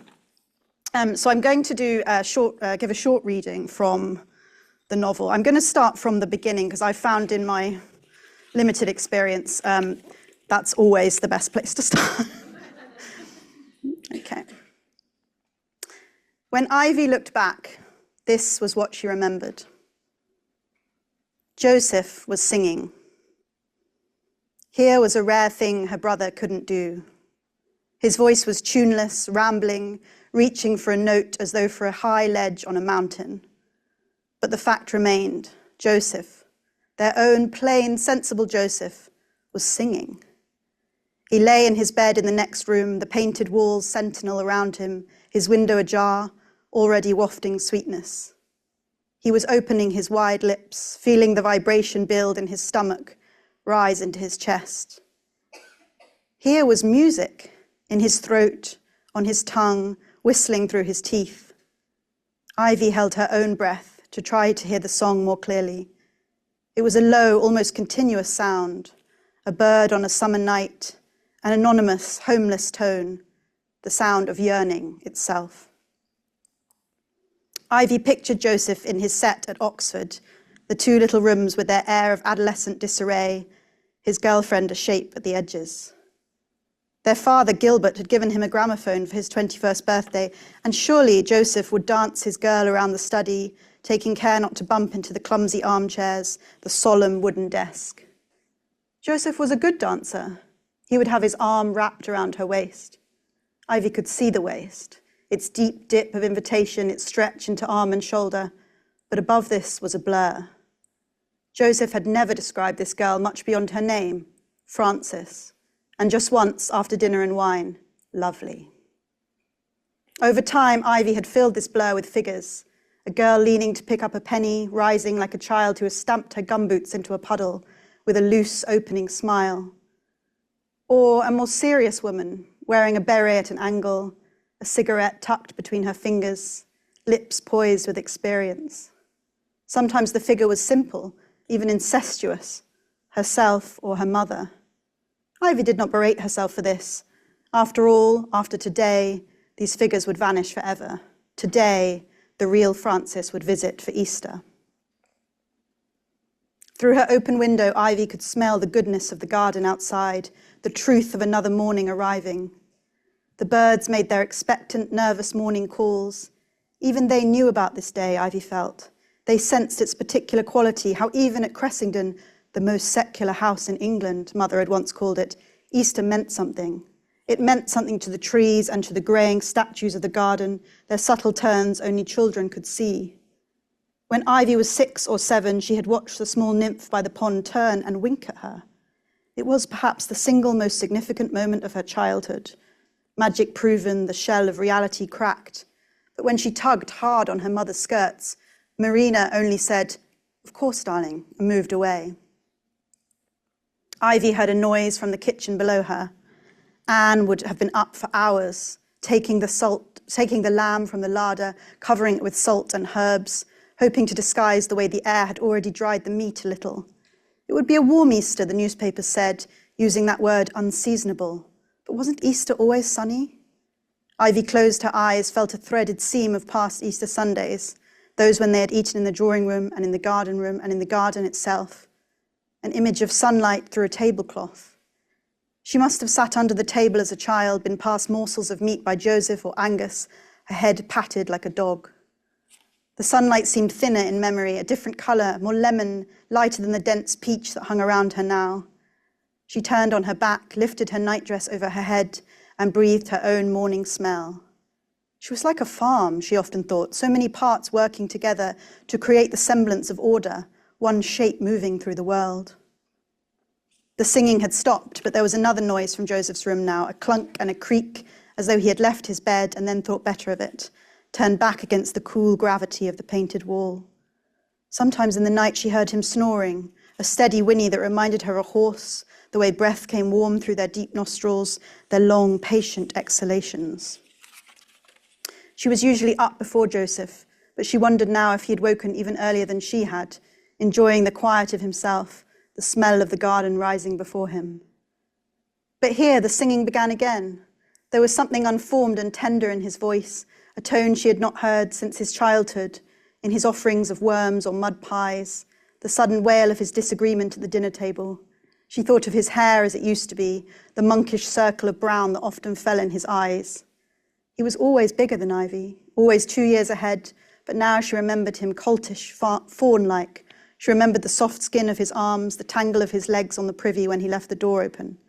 And now he was in love, the prospect of love still more potent in the face of likely war, Joseph their golden boy, the only son. This vacation Ivy had looked for love on her brother. Not only looked, she felt for it, when she thought he might not notice, resting her hand casually on his scalp or forearm until he batted it away. She thought she might feel love in his skin, that it might give his hairy arms or bony knees some new softness, feminine grace. She had wondered even before he arrived if he would smell different, if his voice would fall in a different tone. And now, here it was at last, the clear signal, not a sight or a touch, but a sound after all.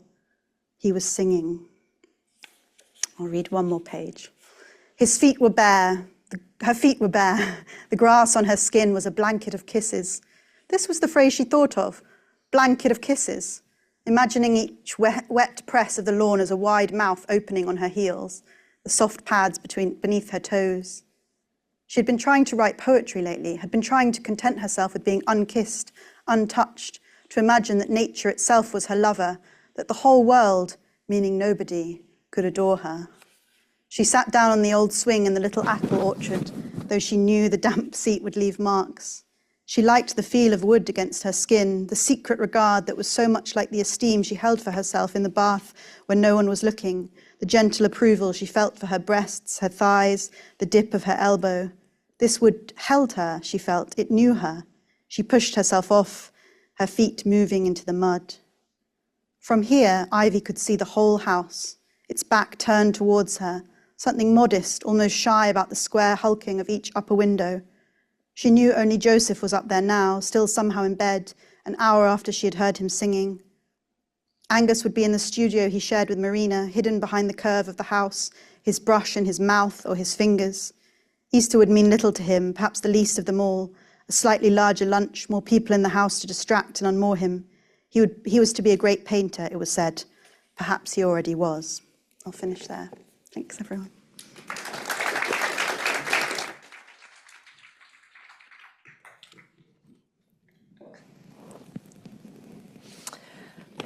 Okay, thank you so much, Megan, for that tantalising reading from the novel.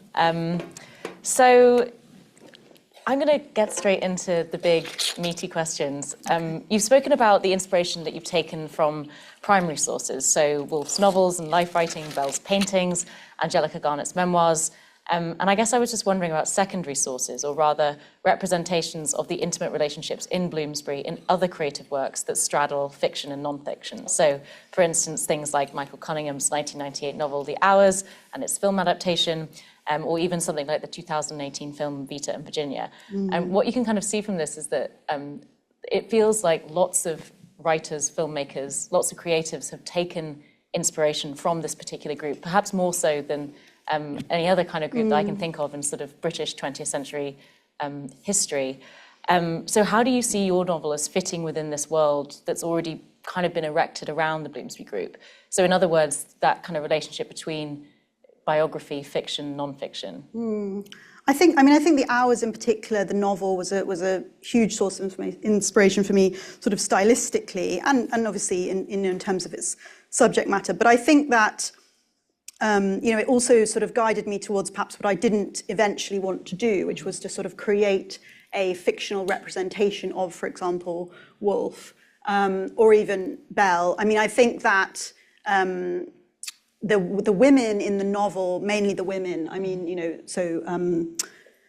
the character who you could see as being inspired by Vanessa Bell, Marina, her sister Genevieve, and her daughter Ivy, are very much not that triad of women. I mean, I think the men in the novel are perhaps more peripheral, and you can perhaps recognise perhaps more sort of recognisable character traits. But these three women are very much their own characters, and I think it points towards my sort of eventual, really just the necessity. I mean, you could describe it as a choice, but really it was a necessity that I needed to sort of enter into a space of fictional freedom in order to create the work. I mean, all of my works, I think, obviously as a woman writer, you often get sort of questions about your own life and about how they connect, and you could sort of see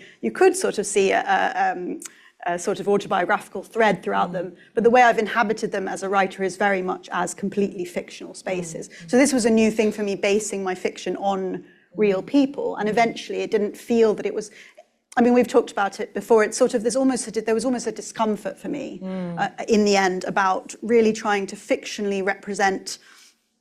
It's interesting, a little diversion, but it's interesting, a lot of writers nowadays express a discomfort with in any way inhabiting anybody else's consciousness. So that's sort of autofiction, a lot of the time that can rely on, sort of rest on that discomfort. But I don't have that discomfort myself so much, but I did in the end have a sort of feeling of, it's one thing to be immersed and to sort of be researching and to be inspired, and it's another to actually say, this is Angelica Garnett in my novel, or this is Vanessa And Bell. I suppose it can be, I'm thinking more of sort of in sort of popular kind of TV or film representations of Virginia Woolf and Vanessa Bell, there is this tendency to kind of exaggerate their differences so that Woolf is presented as this kind of asexual neurotic and Bell is this kind of sensual, calm, maternal figure. And I think that's what's very interesting about your work, is that you kind of bypass that whole difficulty of representing the sisters by sort of using the framework of the kind of sisterly relationship and just creating something new within it. And I also think that it feels like in Days of Light, the relationship is much more focused on the sort of Bell Garnet, the maternal relationship, which is one that has been a lot less subject to mythologization in culture. Yes, and I think that one for me was the one that really sort of set me alight, as it were, to kind of thinking about, I think we all have our sort of areas as writers which just kind of fascinate us. And I think daughterhood, motherhood and daughterhood specifically, the relation between mothers and daughters, I still don't think that's been really sufficiently explored. It's such a fascinating kind of, most people have a complicated relationship with their mother, most women, maybe most men, I don't know, but you can tell me in the Q&A audience questions, but I, which I think is, it's just something, it's just underexplored, and so that fascinated me. And then also I think it's interesting you're saying, to me, it's like fiction. I often find in my own life that fiction almost like overshoots my own understandings, my own conscious understandings, because fiction comes from a very deep place. I think for me, there's something about sort of just wanting to enter that space in which, and you could only do that with freedom. So you're talking about, for example, overriding these familiar binaries. I mean, those familiar binaries aren't going to exist, I suppose, in the fictional space. Yeah, but sometimes fiction can create figures that are more themselves than they are themselves. Exactly. In as much as it's interesting that Bell wrote that to Woolf in 1927, the thing about her not wanting her to explore the maternal instinct, because 1927 was when To the Lighthouse was published, and that was obviously so kind of Woolf sort of writing through the experience of losing their own mother. And I think, was it Bell who wrote to Woolf that, their mother into the lighthouse was more herself, than she'd ever kind of seen her or remembered her. Their presence was very palpable. I think that's a really good example, actually, of what we're talking about, of the fictional sort of almost being more real than the real in some way, and that, people have obviously can trace all the lines of autobiography and Woolf's work, but ultimately To the Lighthouse is a work of fiction. And so I suppose kind of following on from that, I guess I was interested if there was a particular moment in the kind of process of writing the novel where you kind of mentioned that the novel went through several different phases before you kind of reached the form that you are at now. And so can you talk a little bit about the sort of different forms the novel took? Because I know that there was once a kind of dialogue that you wrote that was very explicitly between kind of Bell and Garnet. It's taken many forms. Yes, I mean, this novel really challenged my sense of how a novel should or would or could be written by me, I guess, because I very much, my first novel was sort of like, I sat down and wrote it, and I was like, oh, this is straightforward. I guess all my books will be like this, no. And then I think my second novel was like trying lots of very different novels and then sort of alighting on that novel. But this was like writing the same novel over and over again, which, as you can imagine, was fun. No, it was fun, but also over, it was over a number of years, and the pandemic was in there, which is obviously a kind of weird sort of stretched out time. But yes, I had a version of it which was just a sort of biographical, which was called Interior with Two Women, as I mentioned, which was just a sort of fictionalized account of, I guess, Vanessa Bell and Angelica Garnet's relationship. But it wasn't fictionalized. It wasn't fictional. It was fictionalized in the sense that it was creatively imagined, but I used their names and everything like that. But the thing, it just didn't really work. It just had a sort of flatness and a sort of, I mean, this was the process I suppose I talk about in here. And I had this realization, I mean, it wasn't sort of like a lightning bolt, it was writing a whole book and then, deciding that book wasn't really working. And then in the end, I think what I wanted to do was really a different kind of sentence. So for me, my work's often just led by what is the sentence, and really I realized, and interestingly, as we've talked about, it was really a sentence that was inspired by Woolf. So in the end, I wanted to write this sort of very densely textured quite modernist, quite Woolfian prose. I became that became my aim. And with that, I guess, yes, I needed to inhabit this space of creative freedom. But then what I had, which was lovely, was this sense, which I'd never had before. I'm not, really a historical, before this point, I haven't been a historical novelist, but because I'd spent all this time immersed in that world, I had that quite easy sense. I mean, there's still been a lot of moments, and my dad actually read the book and was sort of like telling me a few, very obvious historical mistakes. I did have a much more of a sense of sort of historical comfort and ease than I'd had having previously. Inhabited that world. Having for a long inhabited time. the world, Yeah, exactly. So it's almost as though you went from writing about Woolf and Bell to kind of writing with and through them. That's so nice. Yeah, thank you for that description. It's all right. So I guess that the next thing, and we haven't really, it's such a short extract that you read, but I think it's not spoiling the book to say that what becomes a very large part of the book, and maybe that's indicated in the title, is the spiritual. And I think lots of people would probably quite rightly associate the Bloomsbury Group with a kind of modern secularism, with a challenge to organised religion and the Judeo-Christian moral frameworks. Before, this week I was reading The Voyage Out, rereading The Voyage Out, and the Bell figure, Helen Ambrose, immediately after a small group of them tell each other their life stories, the sort of next logical question that comes to her is to ask, are we Christians? And it's a kind of dividing moment with this sort of social group where the men say no, and Rachel Vinrace is, her naivety is expressed through the fact that she says, yes, I am. And I think that this is something that the novel explores. There's a kind of tension between Ivy and her mother about her decision to kind of pursue very seriously a spiritual life. There's a sense of that sort of betraying her upbringing. So I wanted to kind of talk about what motivated you to bring the spiritual back into this kind of Bloomsbury space.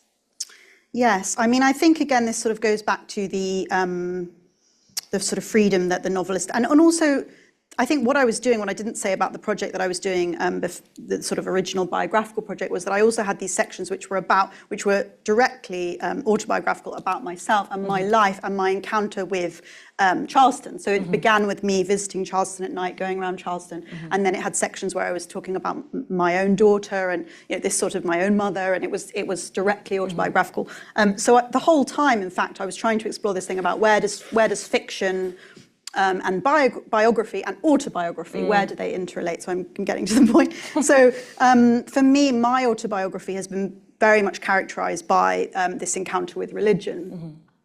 So when I was younger, I was very religious, and at one point trained to be a priest, which is kind of part of my biography that I'm kind of bringing out of the cupboard with this book, because I think it is quite integral to the to why I wrote the book. And so for me, it's particularly this sort of challenge. It's particularly because in my own life, it always felt like this really difficult thing, because I came from, so my parents were sort of socialist communists. I mean, they had their own interest in religion, but I did come from very much sort of Marxist background. Then I was very interested in Marxist literary theory. So at one point I was at Cambridge studying Marxist literary theory, going to church, and kind of, which I think now is not such a terrible, but at the time it felt like, everything is clashing for me. Everything in my life doesn't make sense. So for me, I wanted to explore this clash. And I did feel that this somehow, as I've explored the sort of mother-daughter, bond and then antagonism, gave me this sort of perfect space in a way, relationally, to do that. So yes, Marina in the book is very sort of anti-religion and has that typical sort of Bloomsbury skepticism, which I completely understand. I should say, and now I'm not really traditionally Christian or anything, but I sort of still have this deep religious sympathy and sort of grounding, really. And I think the book, I mean, I'll wait to see what others think, but I think it is in some ways a religious book. It's a book that kind of allows for the reality of faith in some way, which I think is still fairly unusual in contemporary literature. And was there any writing from that period, around, someone like Woolf or any kind of modernist writing on kind of faith and God and spirituality that you kind of looked to? Or did it feel like you really were doing the work of reconciling those things, yourself? I mean, I think it's really interesting because I've been, for example, in church and listened to sermons where people have quoted, Woolf in terms of her moments of being and her sort of, I was thinking ecstatic. about moments of being. Like Woolf is like a very, spiritual writer. I don't think that these divisions actually, when I was younger, I think I set up divisions in my mind as a sort, I don't know, as a sort of motivating force or something. Can't quite understand it now, but it's a sort of youthful thing. Sort of what powered me forward, sort of overcoming these obstacles. I suppose that's like dialectic, isn't it? Yes, I think that actually what's interesting is that there's ultimately less division than you think, and that, in fact, these things are, and yes, I think because you can always find moments of the sort of the numinous or the spiritual. Totally, and those feel like very distinctive moments in Woolf's work, where the kind of moments of being, I think that's something that feels like it comes up, the kind of sort of luminous everyday. That feels like a very, even in the extract that you read, that feels very present. Yes, and I think that's something our work, shares, if I may say, is this thing about, the object and the sort of luminous object, and it's something that something for me that's always come through poetry and been, and very much connected poetry to faith, to fiction, to, is this sort of like the isness, as, Aldous Huxley talks about in The Doors of Perception. The isness of each object, its nature. Anyway, so it's just going off great. onto So mystical tangent. No, I mean it's not a tangent at all. The next question I had, and again, I don't want to I don't think it's spoiling the book to kind of talk about some of the kind of some of the sort of themes that arise in the novel, and one of them is about is about queerness and desire.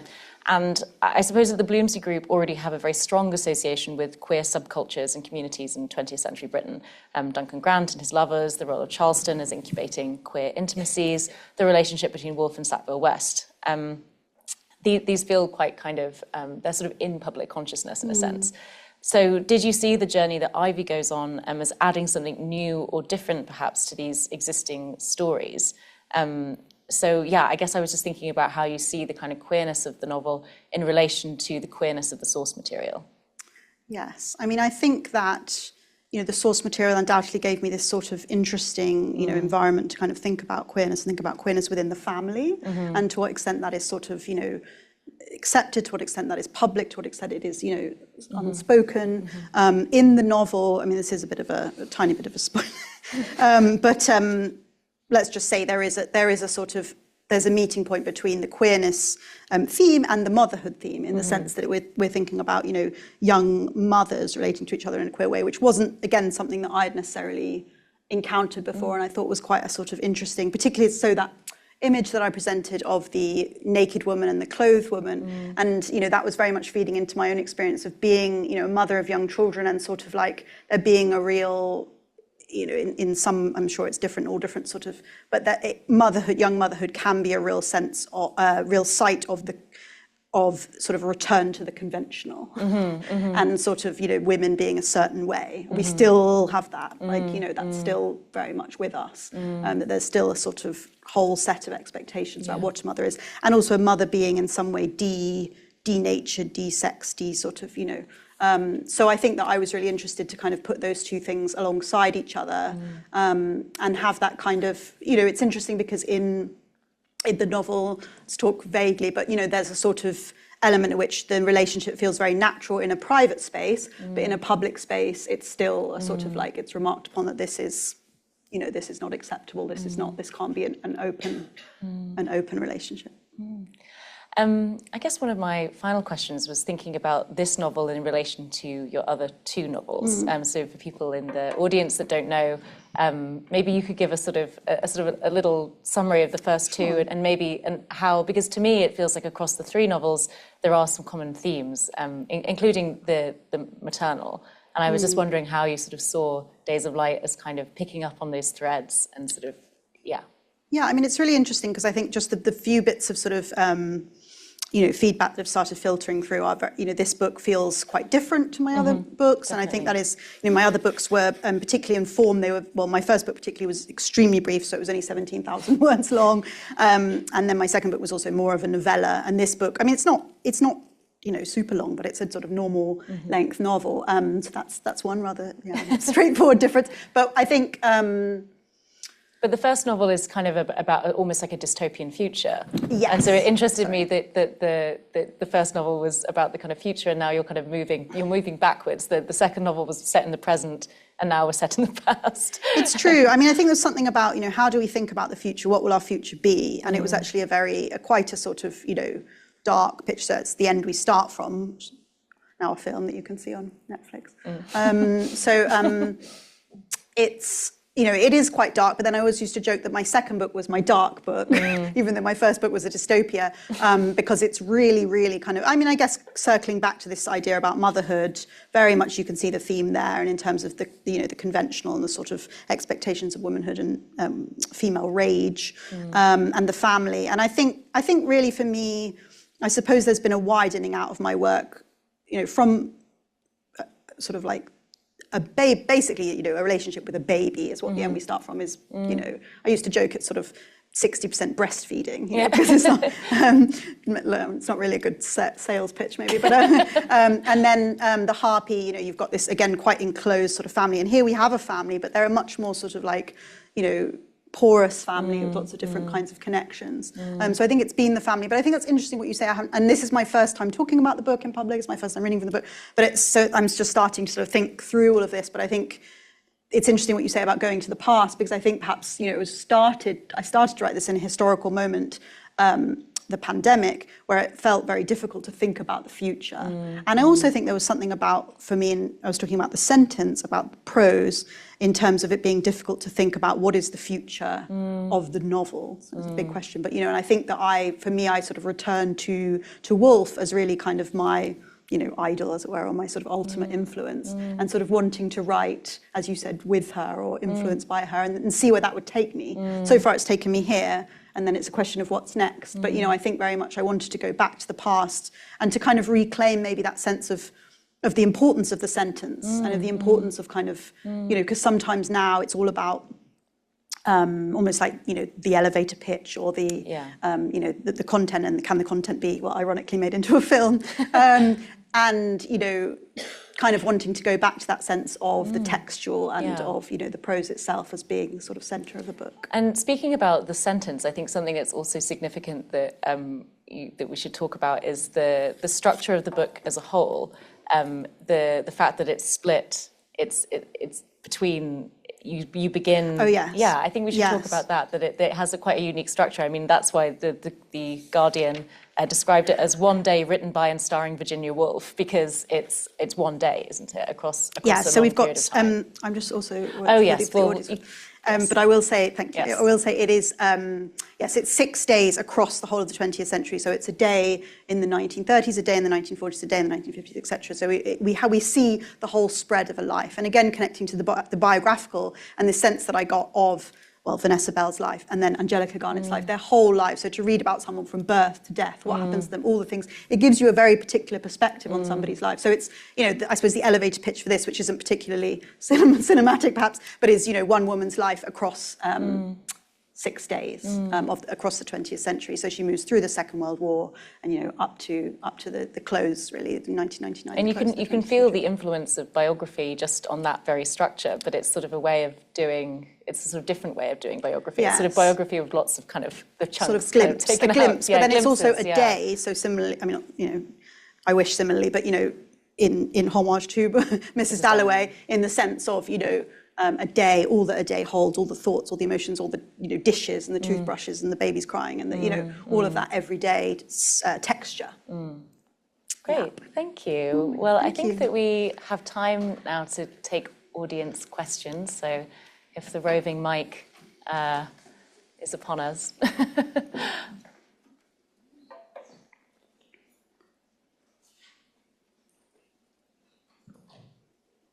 Anyone have any questions? Oh, yes, here we go. Thank you, Megan. That was really good. Thanks very much. Really looking forward to the novel.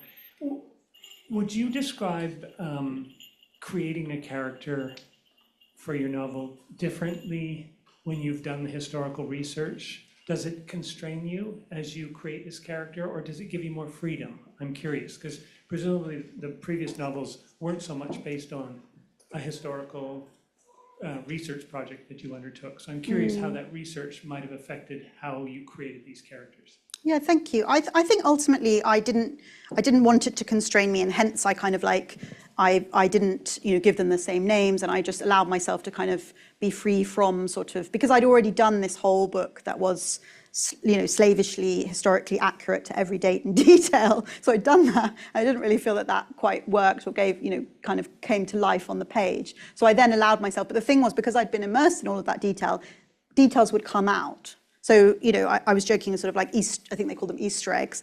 For people here who are experts on Charleston and Vanessa Bell, you'll probably notice little details throughout, that they might even be with a different character, or they might be, but there are tiny little details that have come from the research, that have come from, and maybe are modified or are, adapted in some way. But I felt like it's a little bit like when I was writing my first book, and I think this often happens when you write a first book, things from my own life would just pop up, like strange and random things, like that, I looked after some goats when I was a child, and so suddenly there were goats, in this sort of dystopian novel. And you're not consciously going back into your memories and sort of raking all this up, it's just popping up. And I found that happen for me, but with their lives, which was actually, really helpful and nice, and, kind of gave the book texture and life. So yes, I was committed to this freedom, but then it was sort of informed and enriched by the research. Thank you.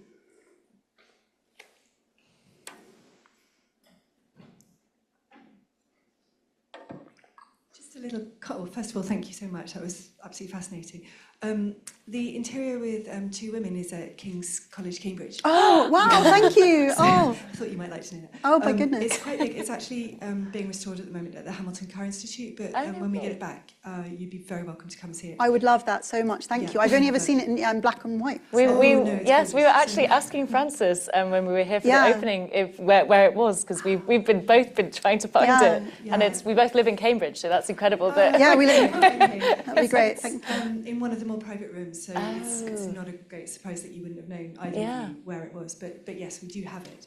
And actually the figure on the left has been reused multiple times by Vanessa in different contexts, and we have a second painting that also features that model. I've done a bit of research on it. So anyway, come and we'll talk about it. Oh, great. I love that. Thank you. My question is, I wondered whether you're aware of is it Lucy Jones who wrote Matrescence? Oh yes, recently? yes, yeah. We've been in contact. Yeah, Oh, yeah. I did wonder because Yeah. it just feels like there's a lot of similar themes. And did you sort of inspire each other? Was there a bit of a dialogue there? Yes, I think I wrote The End We Start From a few years before, but then I think I read that, and I mean it was almost a bit too late for me, that book. So I think I read that book a couple of years ago. I mean a bit too late for me in terms of my life as a mother, because my children are, you know, kind of in their teens now. So I read that and I thought, oh, I'm so glad that women have that book now, because it's so wonderful and about the process of becoming a mother. But there wasn't anything like that. There wasn't anything like that when I had young kids. But yeah, we've written to each other because I think our interests very much sort of overlap. So yeah, thank you. Mm.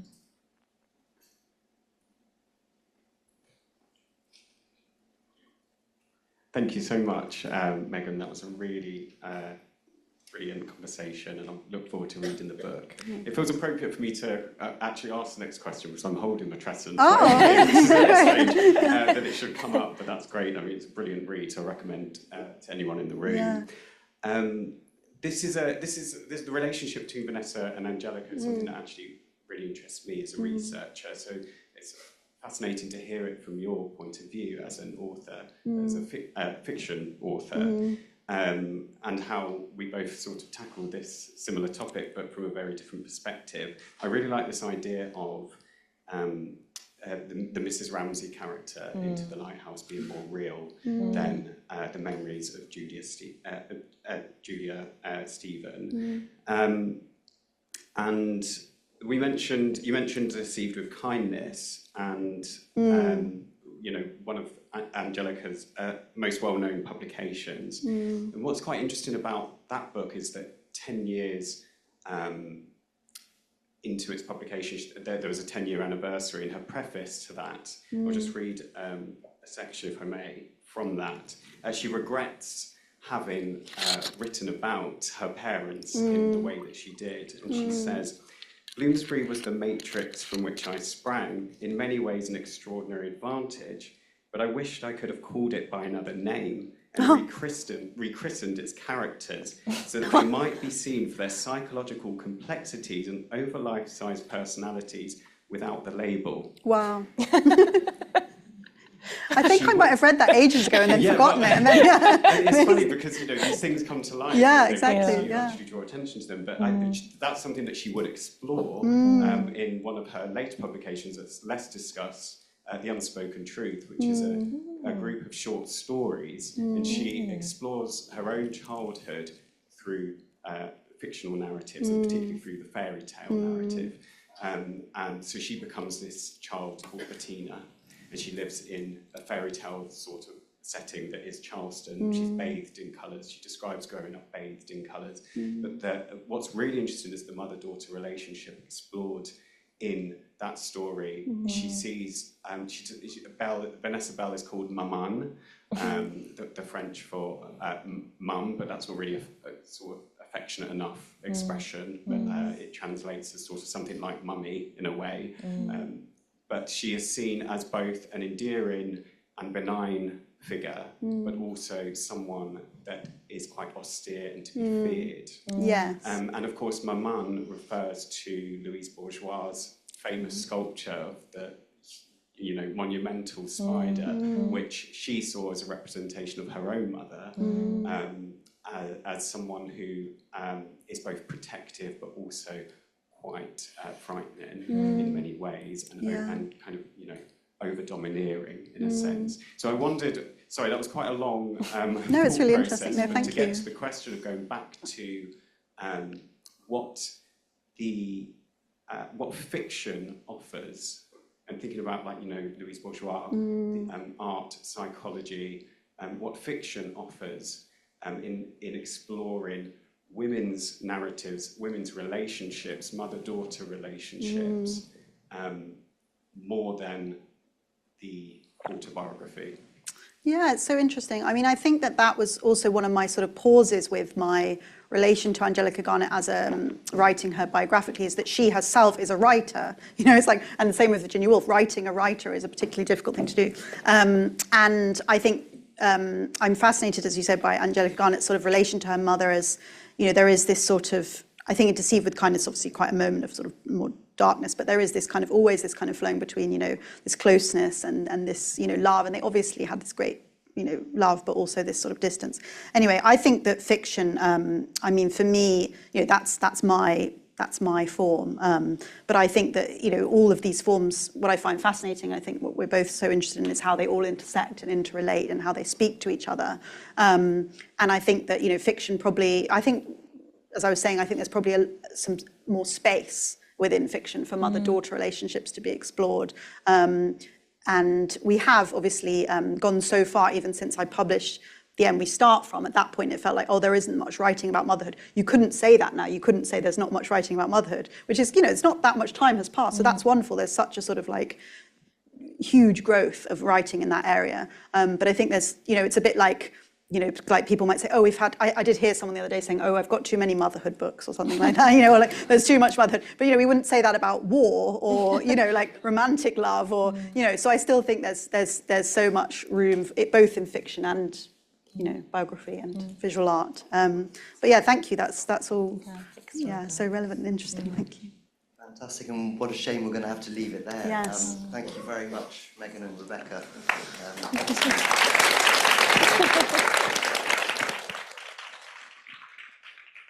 Really excellent way to end a fantastic day. A huge thanks to all of the speakers. Every single one has been really remarkable, and the comments I've heard back from everybody have been fantastic. So really thank you very much, and a big thanks to the audiences, both in the room here and online. And to say that the exhibition is coming into its final weeks. So please spread the word. We want as many people as possible to come and see it. And I did mention it earlier, but again, the catalogue is available, and Rebecca wrote a really fantastic essay in that. Thank you very much, and we hope to see you again soon at MK Gallery. Have a nice evening.